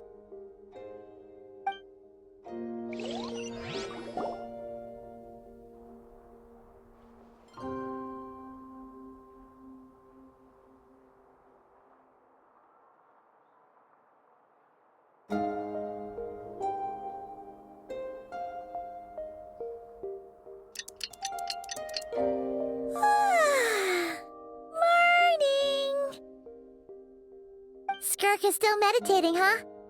It's been 2 days already. Shouldn't she be awake by now? Paimon can't think of anything we can do to help. Oh wait! Breakfast! That's it! Paimon will go get breakfast! Skirk is gonna be starving when she wakes up. Be right back.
That's right.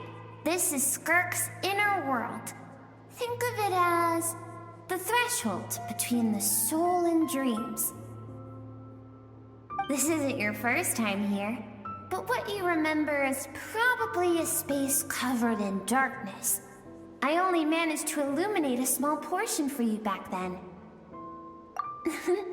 Actually, it's my first time talking to someone like this. I only managed to break free and bring you here because the injury weakened her power. I guess that's why I can speak again, too. Call it fate, if you want. I think that's the word they use in this world for lucky coincidences like this, right? Now, before I take you to her, I gotta ask. You're the first outside visitor to ever come here, so what's your impression of this place? Oh, you noticed. This river represents Skirk's strength. Strength accumulates over time. It is the summation of a person's lived experience. So this river is where all the fragments of Skirk's life should converge into a single stream of memories and emotions, flowing forward as one. But as you can see, this river has been severed numerous times. It's because Skirk doesn't like who she was in the past. When all she sees reflected in the river is a disgraceful shadow of who she was, she cuts through water and rock with the sword of reason, severs her connection with the past, and begins anew.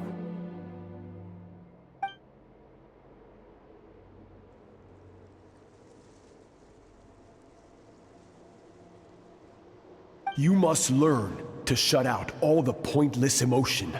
Crush the self that makes you weak, and become master over your physical form.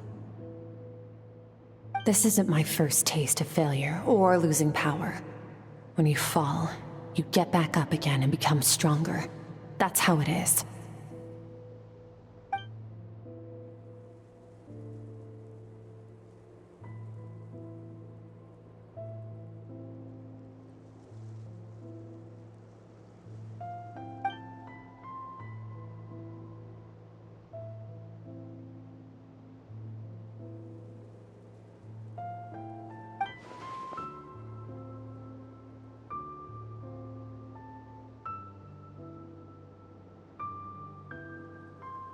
The answer to one mystery invites another question, I see. Let's follow the river upstream. There among the cliffs, among the memories etched into her heart, lies the truth of it all. Soon, you'll understand everything.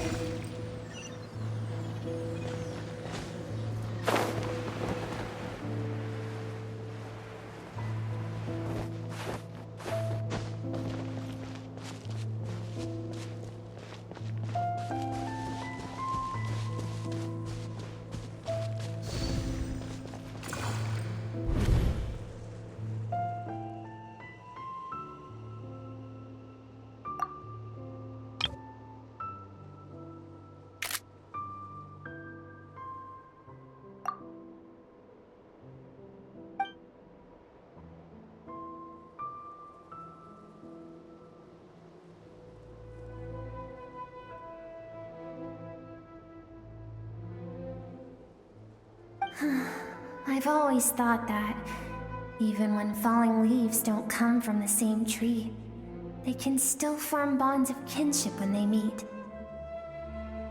Like meteors, you both made a journey through the stars. Both travelers who have landed on a planet that is not your home. Yet, when she first noticed your presence, although she hesitated for a moment, she still chose to walk away. Indifferent as ever.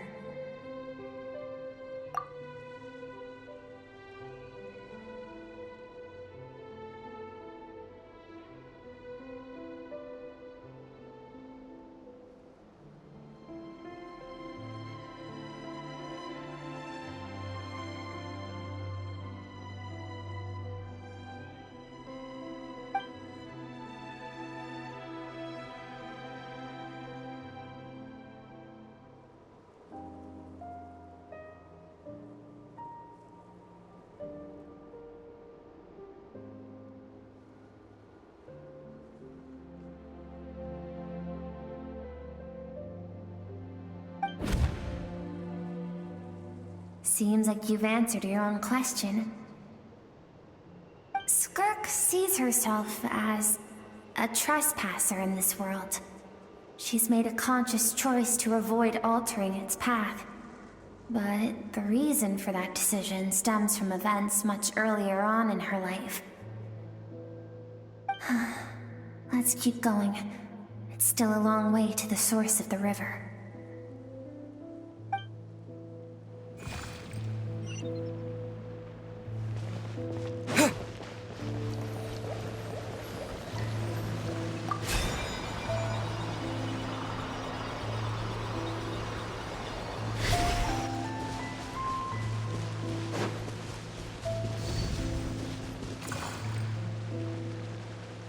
Now have what it takes to wield immense power. From this day forth, I shall teach you no more. No one can become a worthy warrior through imitation alone. I have given you fangs and claws. Now, you must learn to hunt. You wish me to travel the world beyond on my own, Master? Indeed. Make new friends, embark on your own journey, and piece together a new future from the shattered remnants of your past. We will still have contact through the abyss, but know this. One day, I will take the life you worked so hard to rebuild and reduce it to ashes, just like the fire that haunts your mind. Why would you do that? I have told you before, fear is the catalyst for human evolution.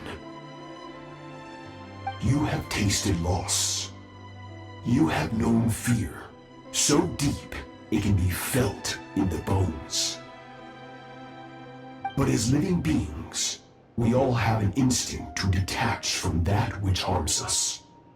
And thus, pain dampens over time, and the acrid taste of fear becomes but a distant memory.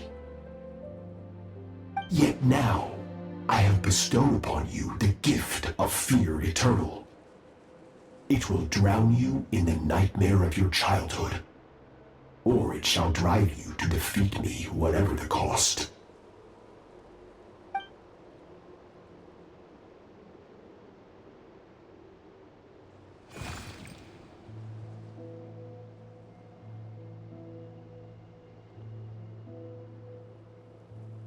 That is what Skirk's master, the foul Sertologi, looked like at one point in time.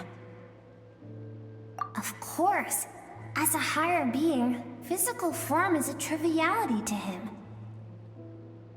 He could appear as a beast, a human, or even a monster that defies description.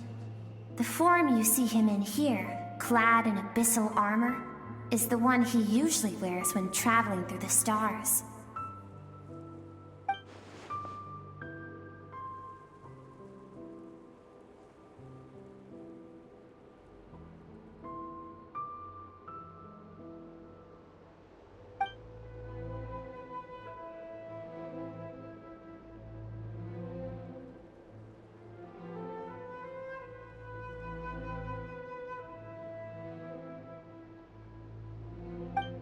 For certain reasons, I need to bridge the power gap between me and my master as quickly as possible. But first, I need to understand the source of his strength. To do that, I need to follow in his footsteps, walk the path he once walked, and somewhere along the way, I'll find out how to defeat him. That is my sole focus and purpose.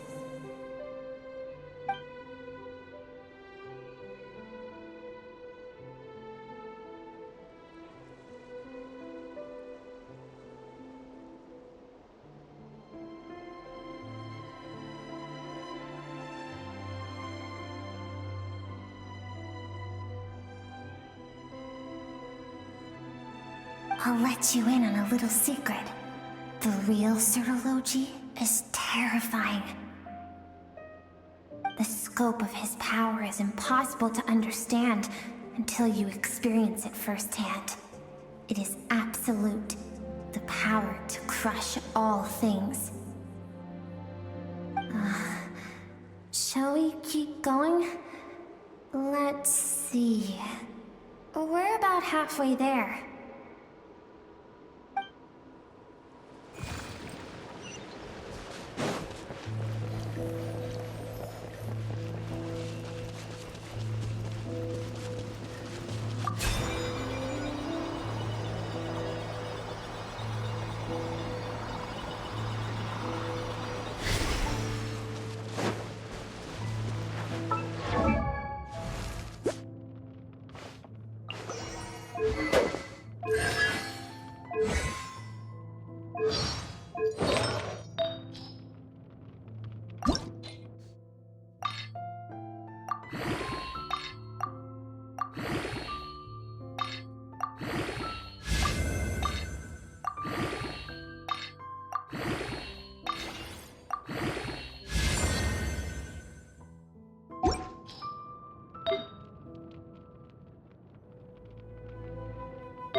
We've made it quite a ways already.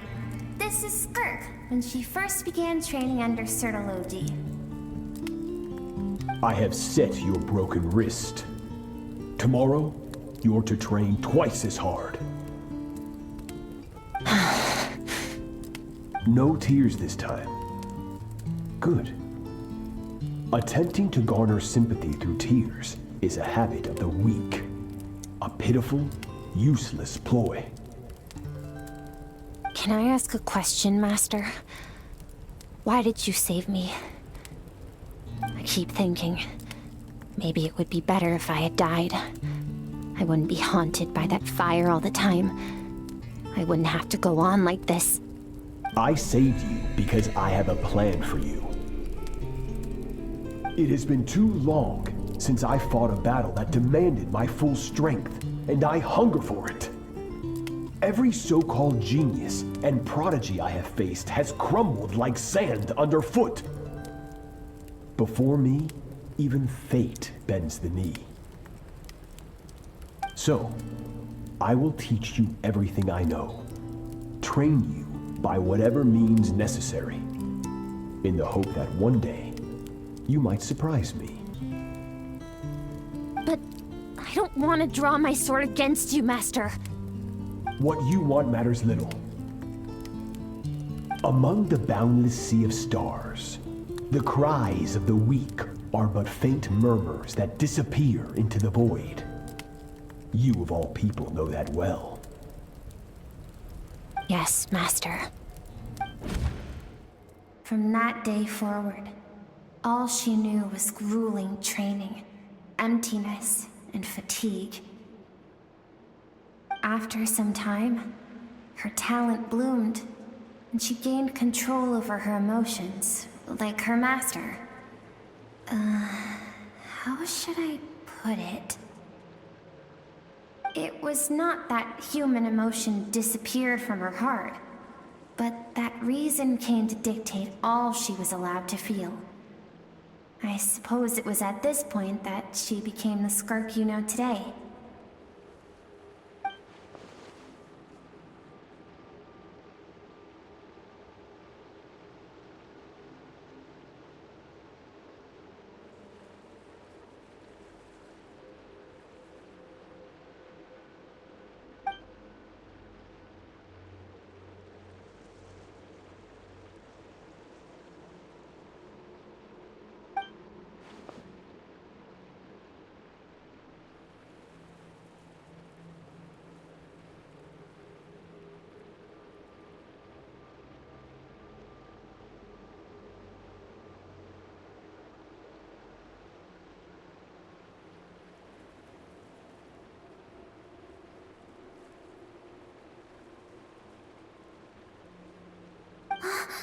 We're nearly there.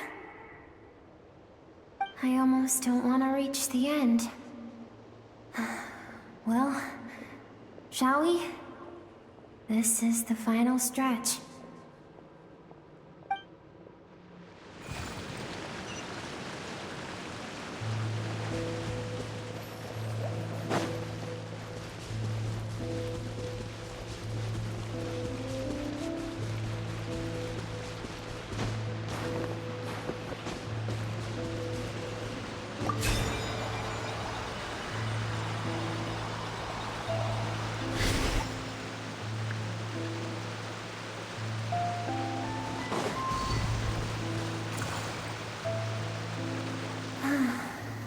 These are Skirk's happiest memories. What a simple and carefree time it was. Wisps of clouds dotted the sky. The sun bathed everything in golden light. And when song filled the air, not even the shyest of flowers could resist swaying along. This is Skirk's homeland. She was so curious about everything as a child. Always skipping school to go exploring instead. There was so much to discover. The treasures at the bottom of the sea. The secrets beyond the stars. And that merchant ship packed with adults wearing those strange clothes. Yes, the ship. That was the beginning of the end. It was a spaceship. When it arrived, the people that disembarked wore smiles on their faces and spoke of friendship. They claimed to be merchants from a neighboring planet, looking to establish trade. Skirk's parents, her relatives, her neighbors, everyone welcomed the newcomers with open arms and allowed them to explore the planet. To them, the visitors were guests and should be treated with hospitality. No one had any idea of what was to come. Several months later, an army of unknown origin arrived without warning and carried out a ruthless campaign to destroy everything and everyone on the planet. Skirk had skipped school that day, like so many times before, so she was not caught in the immediate wave of destruction. But when she came home that day, only fire and ruin awaited her. Countless people cried out to her for help. People she knew and loved. Friends and relatives. The little girl who lived next door. The shop owner with the bad leg. The bad-tempered teacher she had made fun of just that morning. Their lives were discarded like worthless trash as the fire consumed one life after another. Skirk was helpless. All she could do was run. And so she did. She kept running until an unexpected figure crossed her path. If Sertology hadn't been there in that moment, the fire would have claimed her life too. And there she would have remained, left to rot in the scorched earth, with no answer as to why any of this was happening.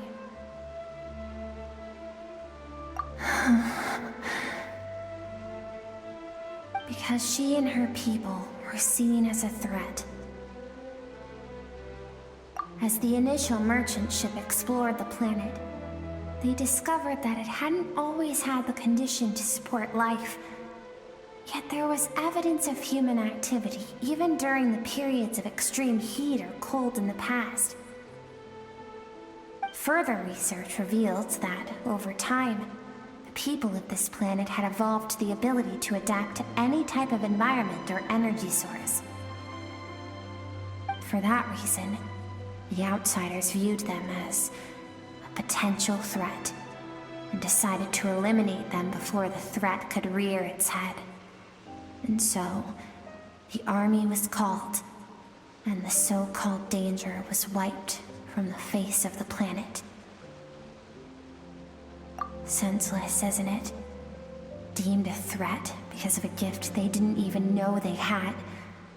Perhaps it was their own innocence and kindness that doomed them.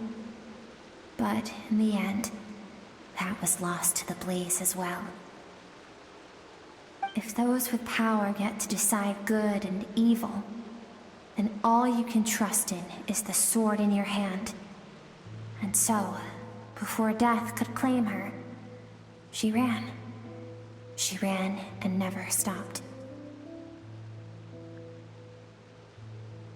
No one wants to relive their most painful moments.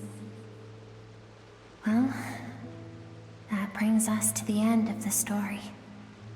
This is as far as we can go. Skirk is waiting over there. For both of us. Let's go to her. It's time to fulfill my purpose. And my greatest wish over all these years.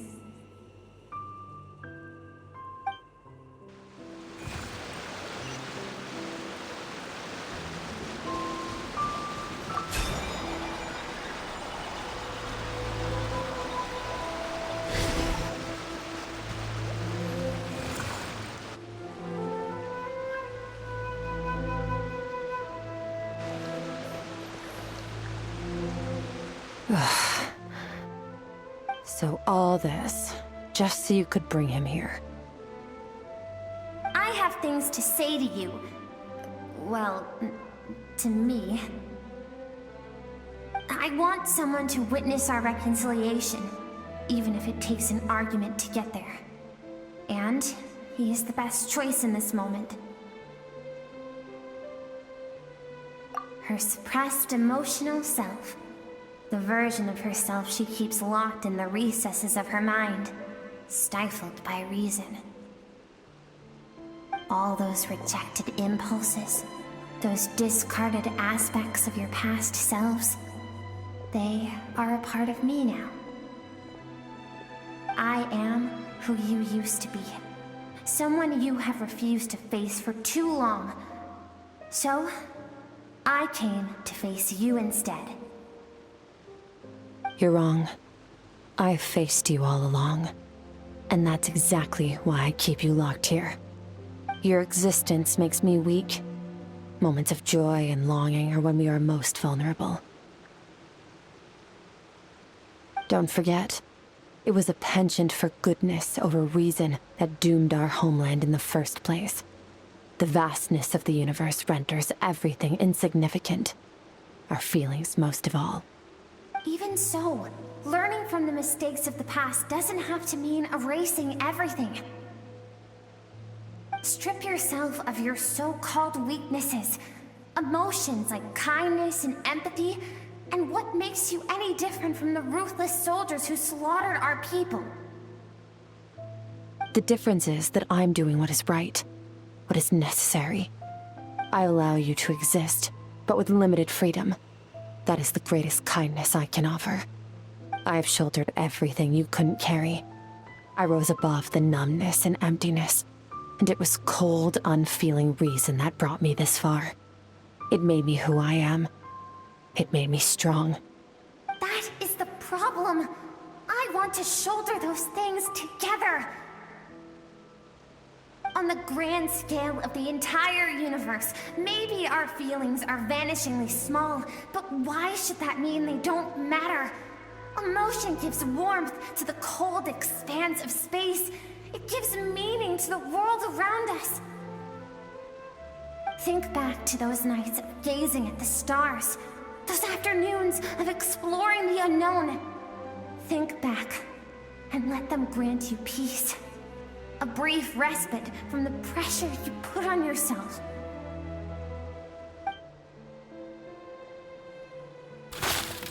That isn't what we need. Exactly what we need! Aren't you curious about why recovering your strength has taken longer than normal this time? Finally, you get to the important part. That is the only answer I came here to find. Then look around. Look at your inner world. You cast aside your dreams and curiosity, and in doing so, you lost your original motivation. You severed all connection to who you used to be, so you can no longer draw strength from your past. Now, the only things driving you forward are fear and survivor's guilt. But these cannot take you far enough. And so, this river, the source of your strength, grows more polluted by the day. And you think that means I should seek help from a weak little thing like you? Your emotional self isn't weak. The fact that she transcended time and broke free from her constraints to come and face you, that proves it. Thank you for saying that. I knew bringing you here would be the right choice.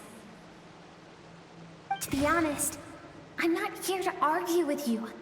This isn't about who's right or wrong. And in fact, I agree that in order to make it through the wake of that tragedy, we had to distance ourselves from the pain through reason over emotion. But what is right at one point in time isn't always right forever. I know you will never forget that fire. I know the fact that you were the sole survivor fills you with guilt. And I know that among the voices that haunt you, mine is there too. Because deep down, you know that you didn't turn out to be the person you wanted to be. All those unfulfilled hopes are like knives to the heart. And I don't want you to hurt anymore.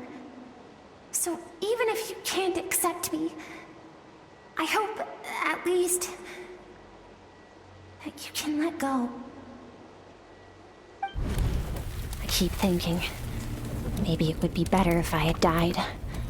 I wouldn't be haunted by that fire all the time. I wouldn't have to go on like this.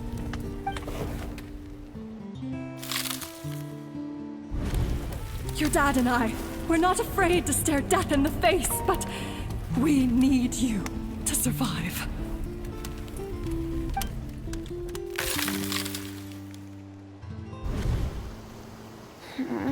I'm sick of being a kid.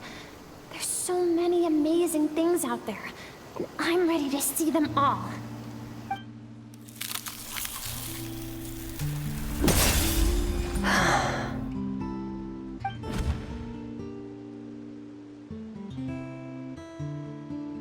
I remember.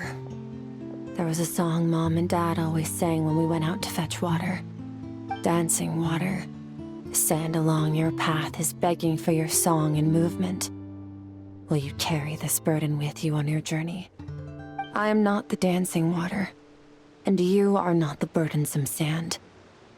But if this is your wish, then I will carry you with me until the end. Thank you. I should be thanking you.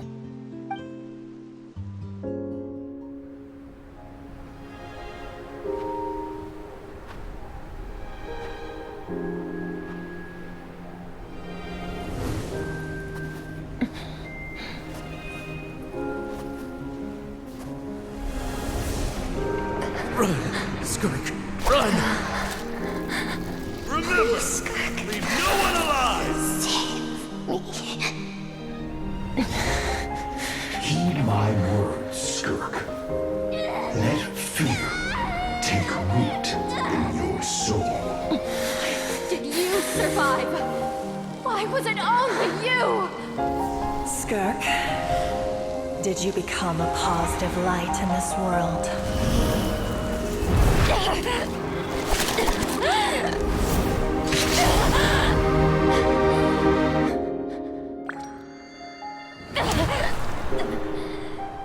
Hey, this doesn't have to be the end.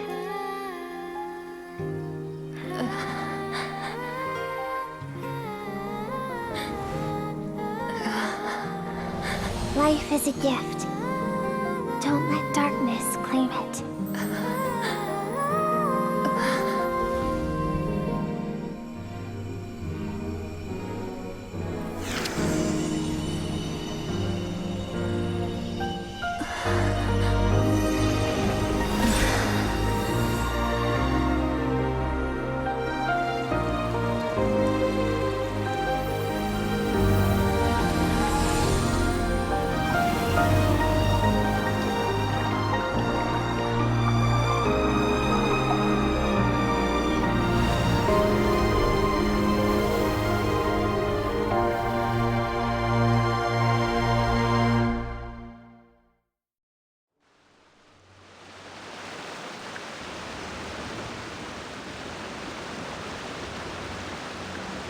So, you saw my memories then.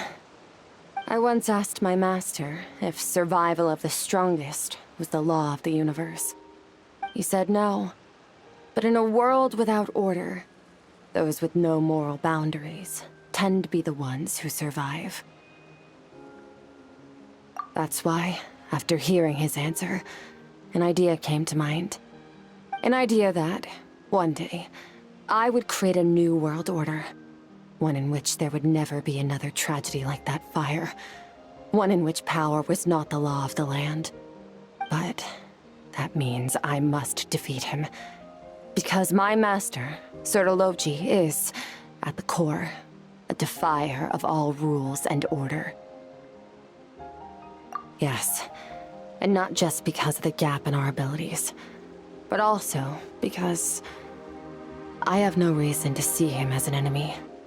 Although his decision to train me was not made out of kindness, he did everything a master should. He saved my life, taught me the sword and the principles of strength, and for that, I respect him. I know, and it's not something I want, but Master never goes back on his word. I have to treat everything he says as a promise. He's no longer into that, but he sends me messages through the abyss every now and then. Most of them are simple greetings, or an answer to one of my questions. Every time I hear from him, my heart skips a beat.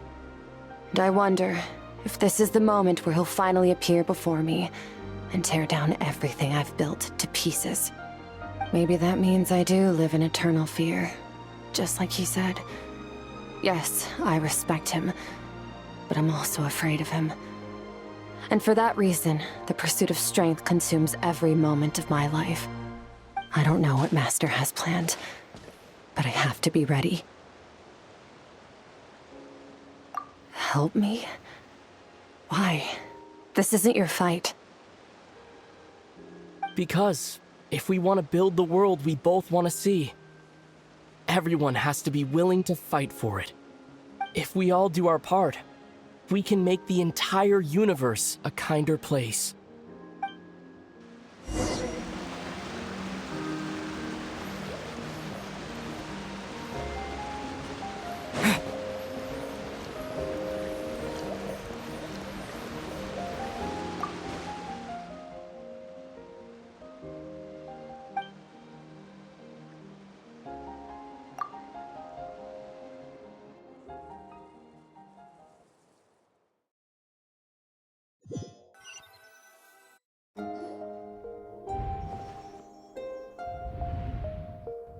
Oh, you're finally awake! Honestly, Paimon was gone for like 2 seconds and then she comes back and finds you both unconscious? Oh, you scared Paimon half to death! You're both okay, right? What does it look like? Only water from the source can cleanse the rot and filth that flows from the past into the future. I taught you to incorporate the experiences from your journey into how you fight. I suppose what happened today will become an inseparable part of who I am. Okay, so Paimon feels like she's missing some important context. But whatever. Paimon brought back tons of delicious snacks! Let's dig in!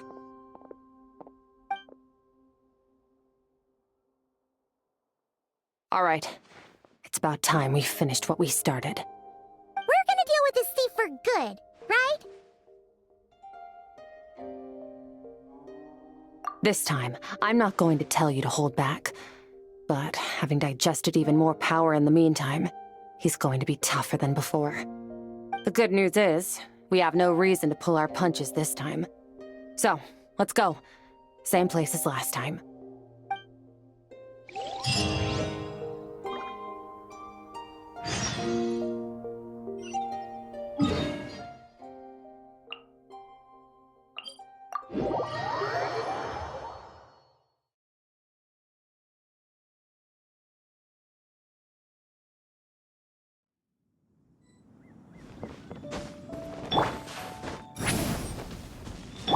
Try and stop me!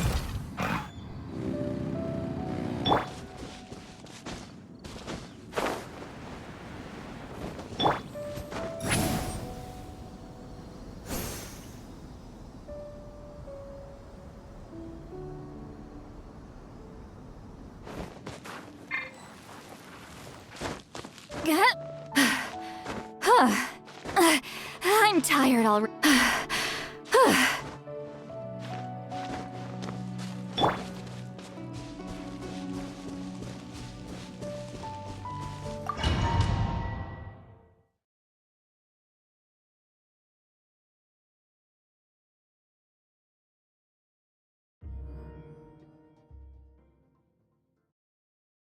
The fog is gone!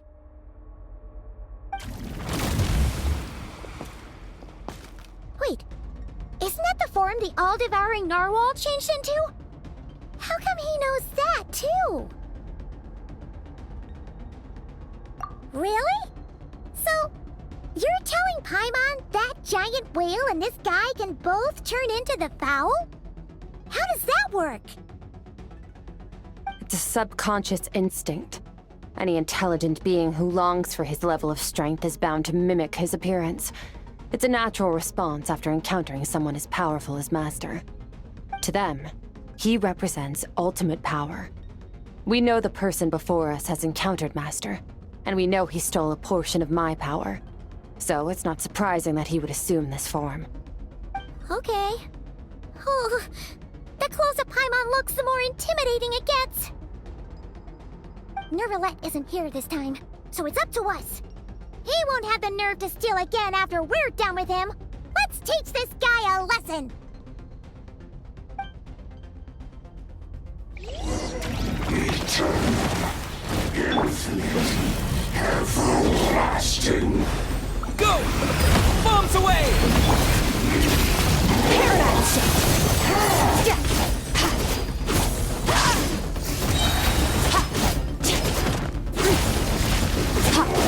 I forgot your training, I hope.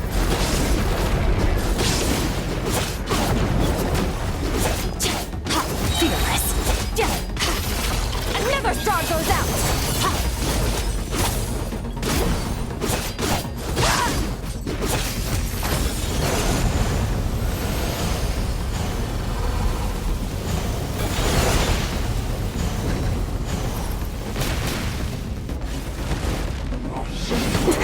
That's where I liked it.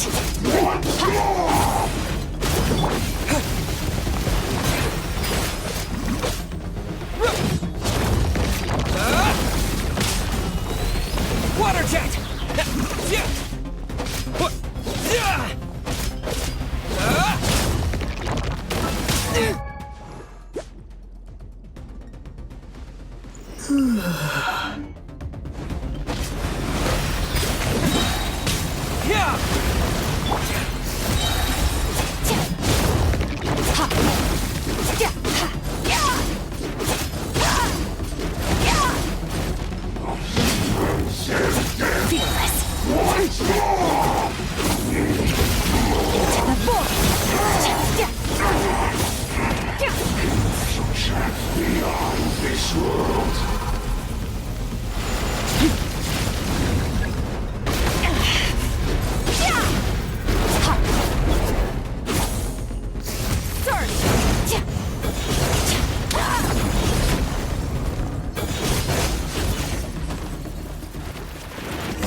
Haven't had enough of my power.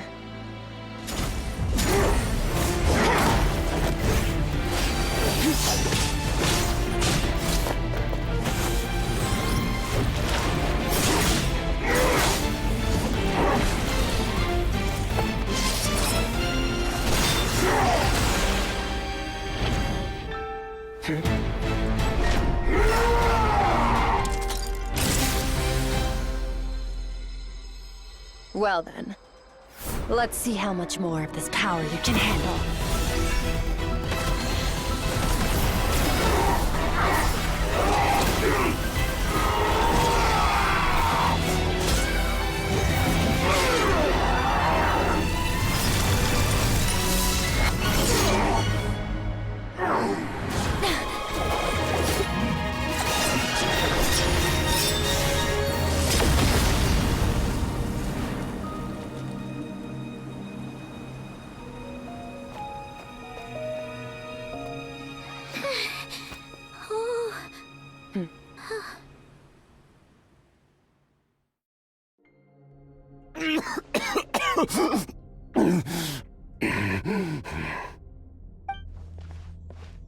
Well, have you come to your senses?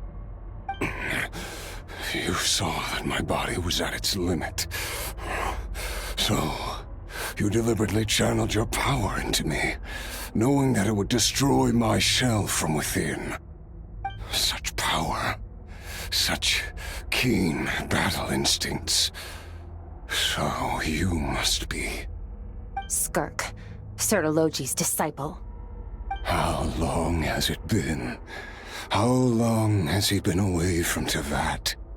Hundreds of years. Hundreds? Sorry, it's a lot to take in. I should introduce myself. I am Skafnungar, a friend of your master and one of his followers. This is the first time I've heard your name, Skirk. But hundreds of years ago, I knew you existed. And I knew you would come here. Hundreds of years ago? Sounds like you and Master have quite the history. Care to tell us about it? Of course. Might as well take advantage of a clear head while I can. The story starts a long, long time ago. I was born into a noble family in Conria. As the eldest son, I was set to inherit our title. But I contracted an incurable illness as a child, and everyone gave up on me. I trained the sword harder than anyone else, defeated all of my peers. But it was all in vain. When other people looked at me, all I saw in their eyes was pity, or a strange glee in my misfortune. Even my parents were just waiting for me to die. Over time, my heart hardened, and I became aimless. That was the point where I met your master, Sertologi. We were similar in age, but different in background. He was born in prison, the son of criminals who had been sentenced to death. He spent his childhood wandering the streets, facing more criticism than the literary works in the Universitas Magistrorum. Yet, he always wore a smile on his face, as if kindness and malice were one and the same, and he could not see the difference. I still remember what he said to me when we first met. You need to fight to survive. Even if it's a losing battle, it should light a fire under you. How can you sit back like this and go down without a fight? That does sound like something he would say. He was the first to acknowledge that I was worth something, and he inspired me to keep going. When we sparred together, it was the first time I'd actually felt the thrill of combat.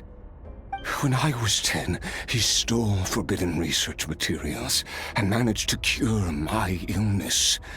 It was like there was nothing in this world he couldn't accomplish. When it came to the human form, he was always intent on pushing the boundaries of possibility. But somewhere along the way, I fell behind. My talents were nothing compared to his, and at some point, I realized he had pulled so far ahead, I was too embarrassed to even ask him to spar. After his grand endeavor was successful, he sought me out and said to me, "This planet no longer holds anything of interest to me, so I'm leaving.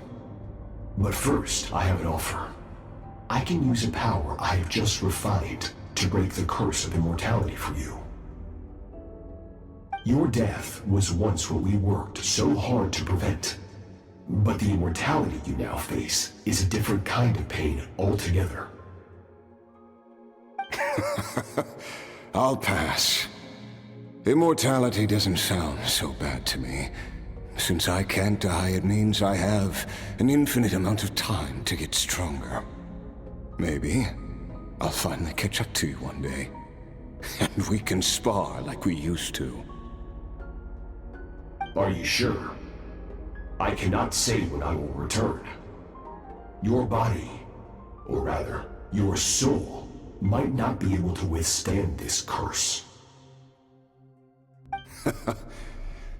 All I can do is try.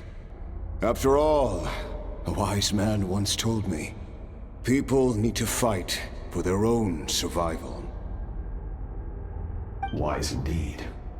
Nevertheless, if you grow weary of the pain of immortality, and wish to experience a good sparring match before you wither away, seek out my disciple.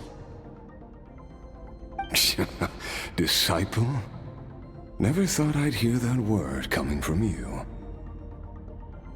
Nor I.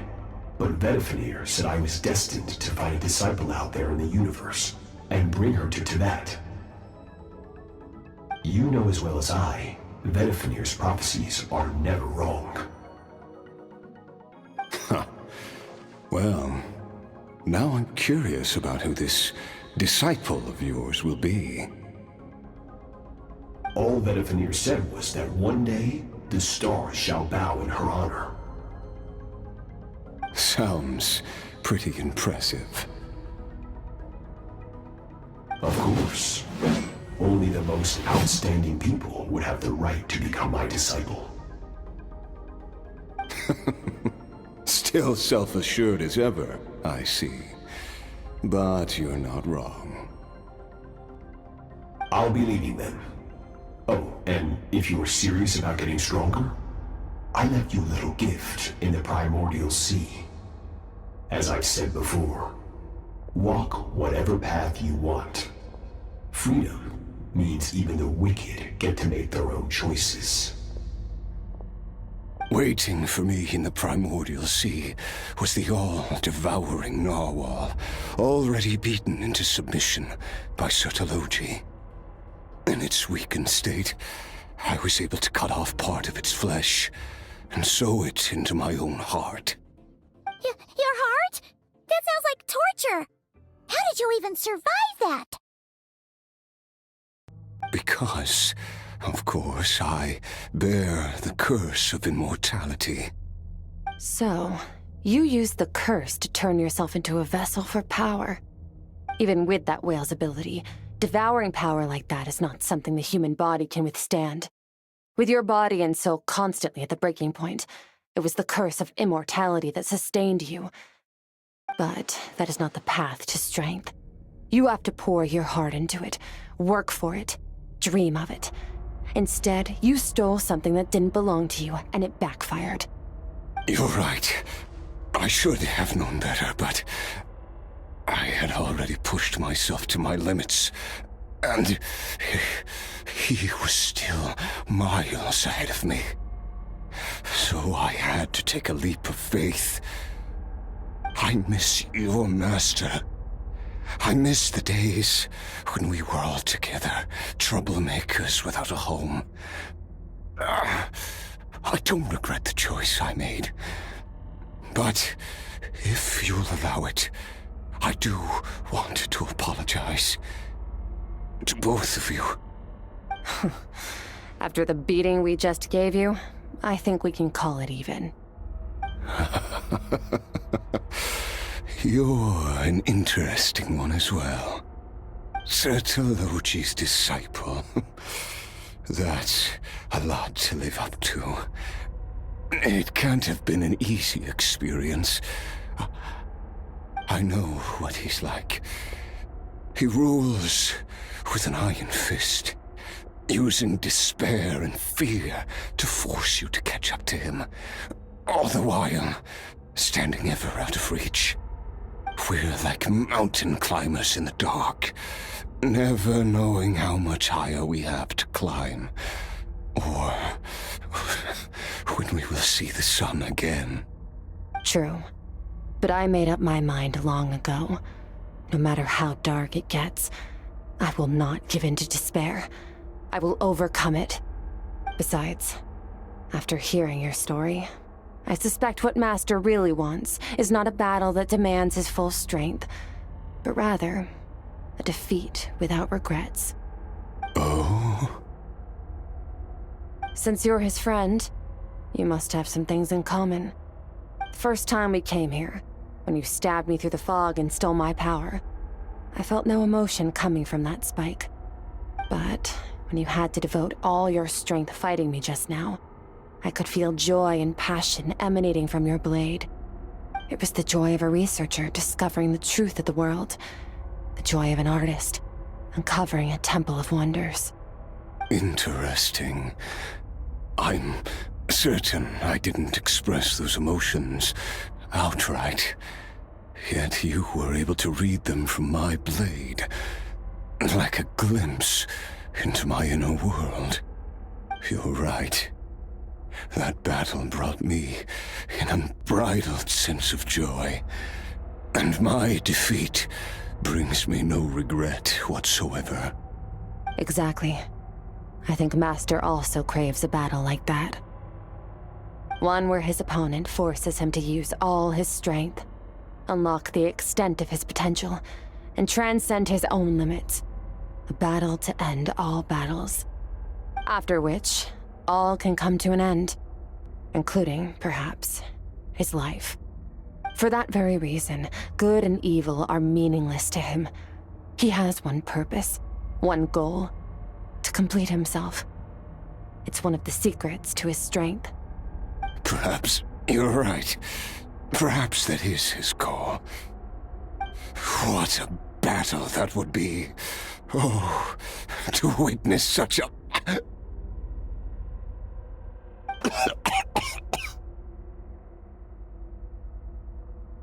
Are you okay? Too many different kinds of power are surging through my body. The curse of immortality allows it all to coexist, but it does not remove the pain.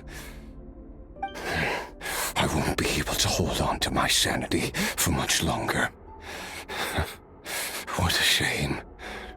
I would have loved to witness that battle.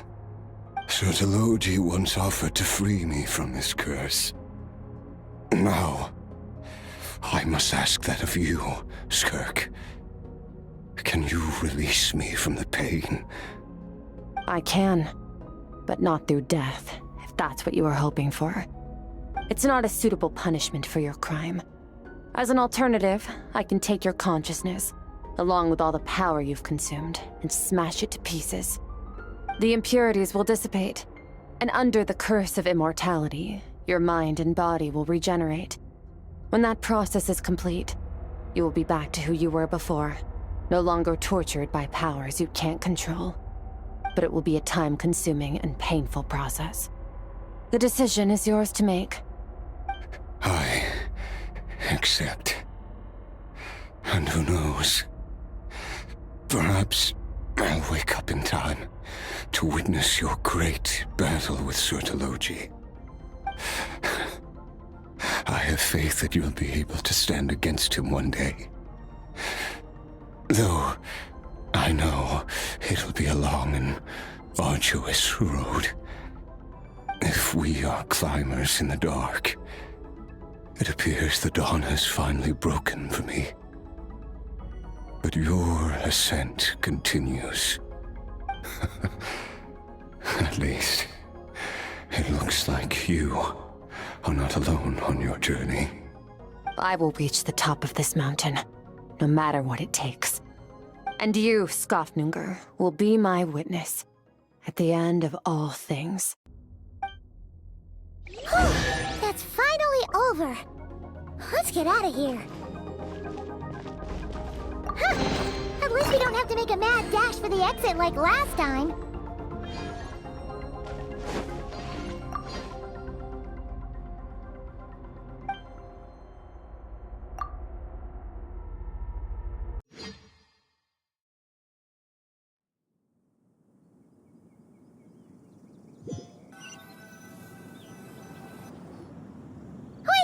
What?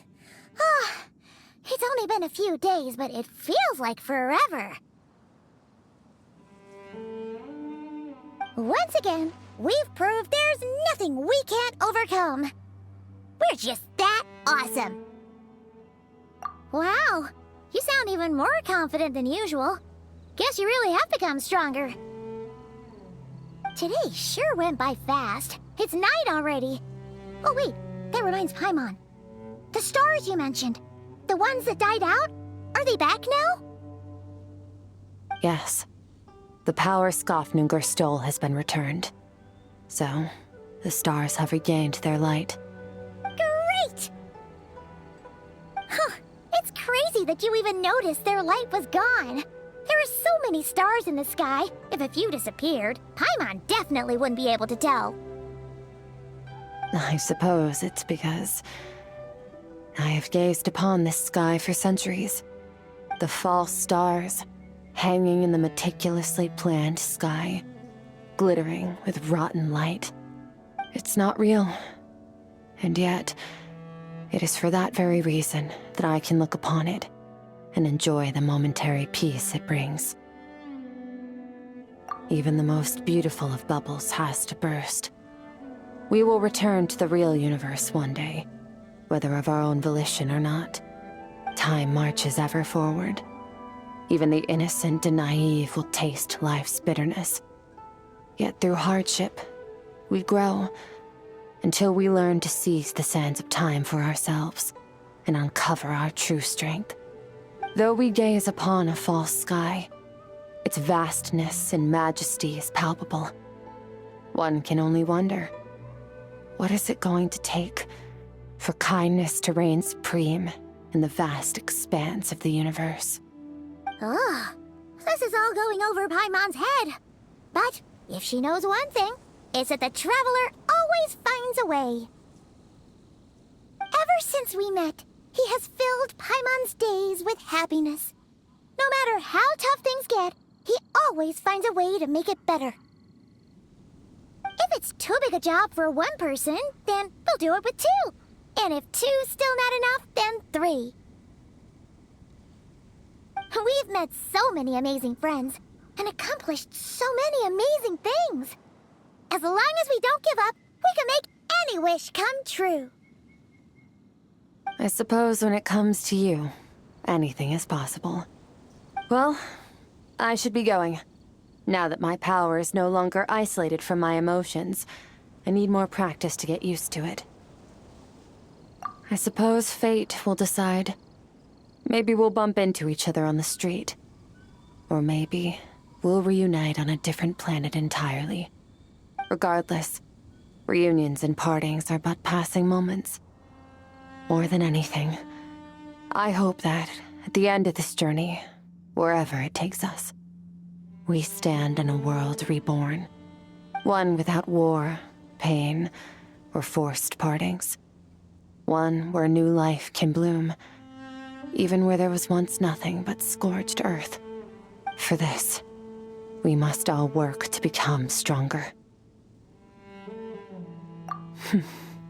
If that's what you want to call me, I won't object. Goodbye. Bye!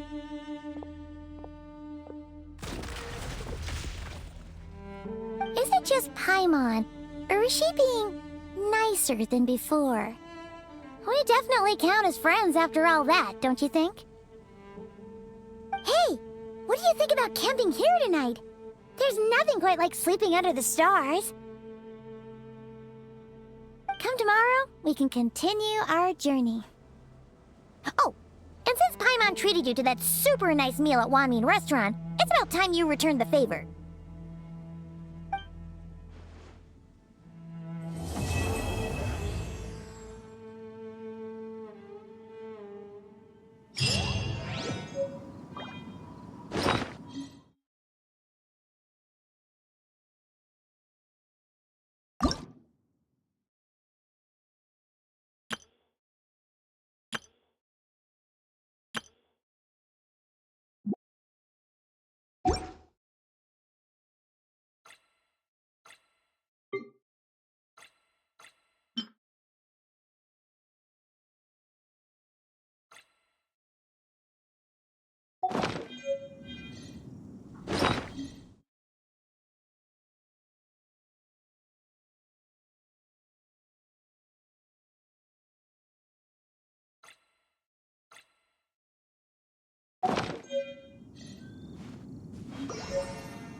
Looking for me?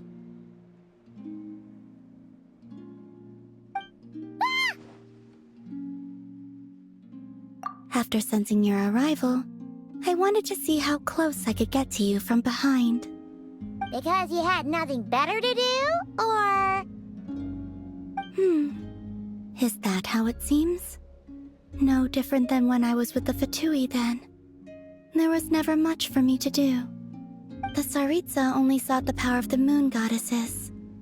I was never dispatched to see Xenosis or anything like that. Take walks, watch the moon, sometimes sing. But I came to do that last one less and less after Sandrone forbade it. She didn't like your singing? No, she praised it actually. But I had only recently joined the Fatui then, and she said my singing set the others on edge. Because, for those not in the know, it seemed like I was about to use some sort of power. Oh, Paimon can sort of understand that. Oh, and there was another reason. She said she did most of her research at night, so if I sang during the day, it would disturb her attempts to catch up on sleep.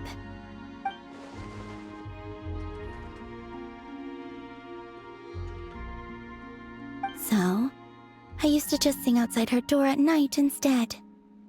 But still, she always chased me away. Get along?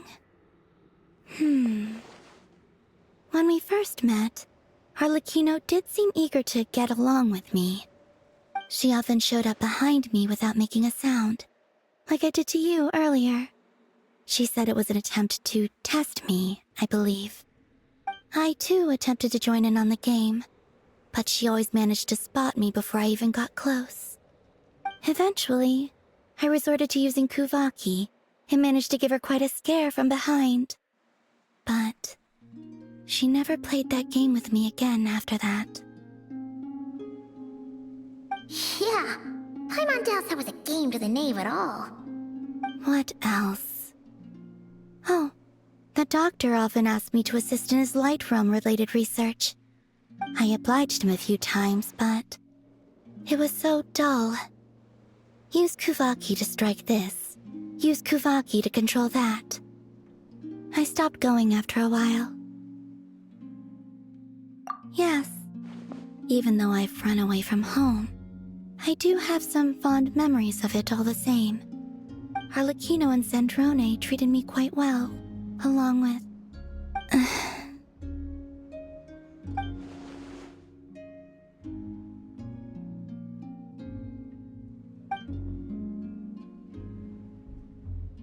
Give me your hand. Rosaline taught me it's important to always express gratitude to others. So, thank you for listening to me.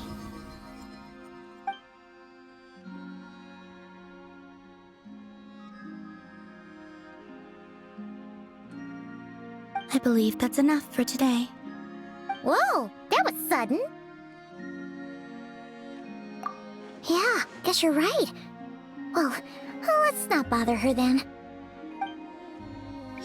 Fears...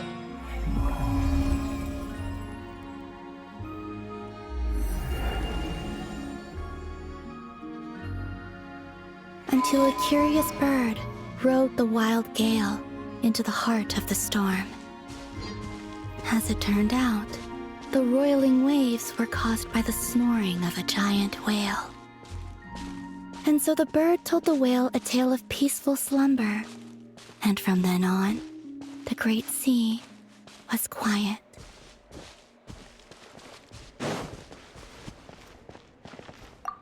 So, go to sleep, little ones, lest the fearsome whale awaken once more. Kuhenki are an energetic bunch. Lulling them to sleep is no easy task.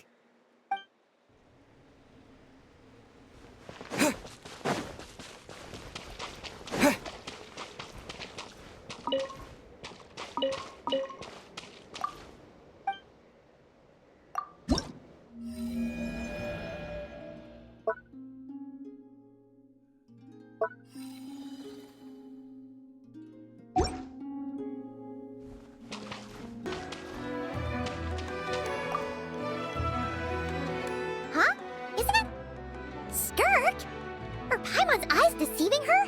What's Skirk doing here and not Krai? Exactly. And Dory's here too. We should go over and say hi. Well, my. Such an exquisite radiant exoskeleton. Come, let me take a closer look, so I can make sure to offer you a fair price. Please, take a seat and rest a while. If you have anything you'd like to eat or drink, I'd be more than happy to... Let's not waste time. Just tell me how much you're offering. Of course. Just a moment. Remarkable. Not so much as a scratch. Even the very best bounty hunters would struggle to retrieve a radiant exoskeleton of such quality. Skirk! Dory! What are you two doing here? I came to look around Krai, and thought I'd take the opportunity to make a little mora. What's this? My most valued customer is already acquainted with my most valued customer? Is Paimon hearing things? Or did you just say most valued customer twice? Naturally, my most valued customers are equally valued, so you both receive my most effusive enthusiasm. Please, rest here a moment while I work the price out. You've gotten stronger. It seems you haven't neglected your training since we last met. I see. Krai is home to many worthy opponents. Should you overcome this trial, your strength will increase further still. So, how have you been, Skirk? When we last saw you, you said fate would decide how we'd meet again. Well, Paimon didn't think it would decide so quickly. Was it quick? It's felt like a very long time to me. My life will experience little change until a true turning point arrives. But as for you, you are at a pivotal point in your journey. Have care. Victory and defeat are seldom long-lived. Excuse me, dear customer. After careful consideration, I'm prepared to offer you 6 million mora for these radiant exoskeletons. I assure you that this is the fairest possible price. While you might be able to sell a single item for 700,000 or so, when it comes to buying in bulk... I'll take half of that in cash. I won't be staying long, so there's no point carrying around more money than I need. As for the other half, give it to these two in the form of food or supplies. You should have plenty of both in your stores. Of course. I can see my most valued customers enjoy a very close relationship. Here's your mora. Please, do stop by again. I'll be going then. Until next time. Huh? Won't you stay for a chat? Oh, she's gone again. That's Skirk. That's just how she is, sweeping in and out like a sudden gust of wind. I'm used to it by now. Hey, that reminds Paimon. You haven't forgotten her somehow, even though you've done lots of business together before? What's the deal with that? Huh? What do you mean? The all-knowing Lord Sangama Bay keeps every customer near and dear to her heart. Fine, if you must know, she's not really my customer, but rather a guest of Miss Alice, my supplier. Miss Alice introduced her to me, and now she drops by from time to time to do business. She's the perfect customer. She always brings quality goods and doesn't care too much about the price. Whoa! That's one suspicious-looking grin. You're not ripping her off, are you? Ridiculous! A strong, mysterious customer like that who brings me valuable items? I practically worship the ground she walks on. Dory's Divine Bazaar is a fair and reputable business. Now, I promised I'd supply you with food, so it's about time I start hunting for ingredients. 3 million mora. What can I find that's worth 3 million mora? It looks like I'm going to have to dig out something very special indeed.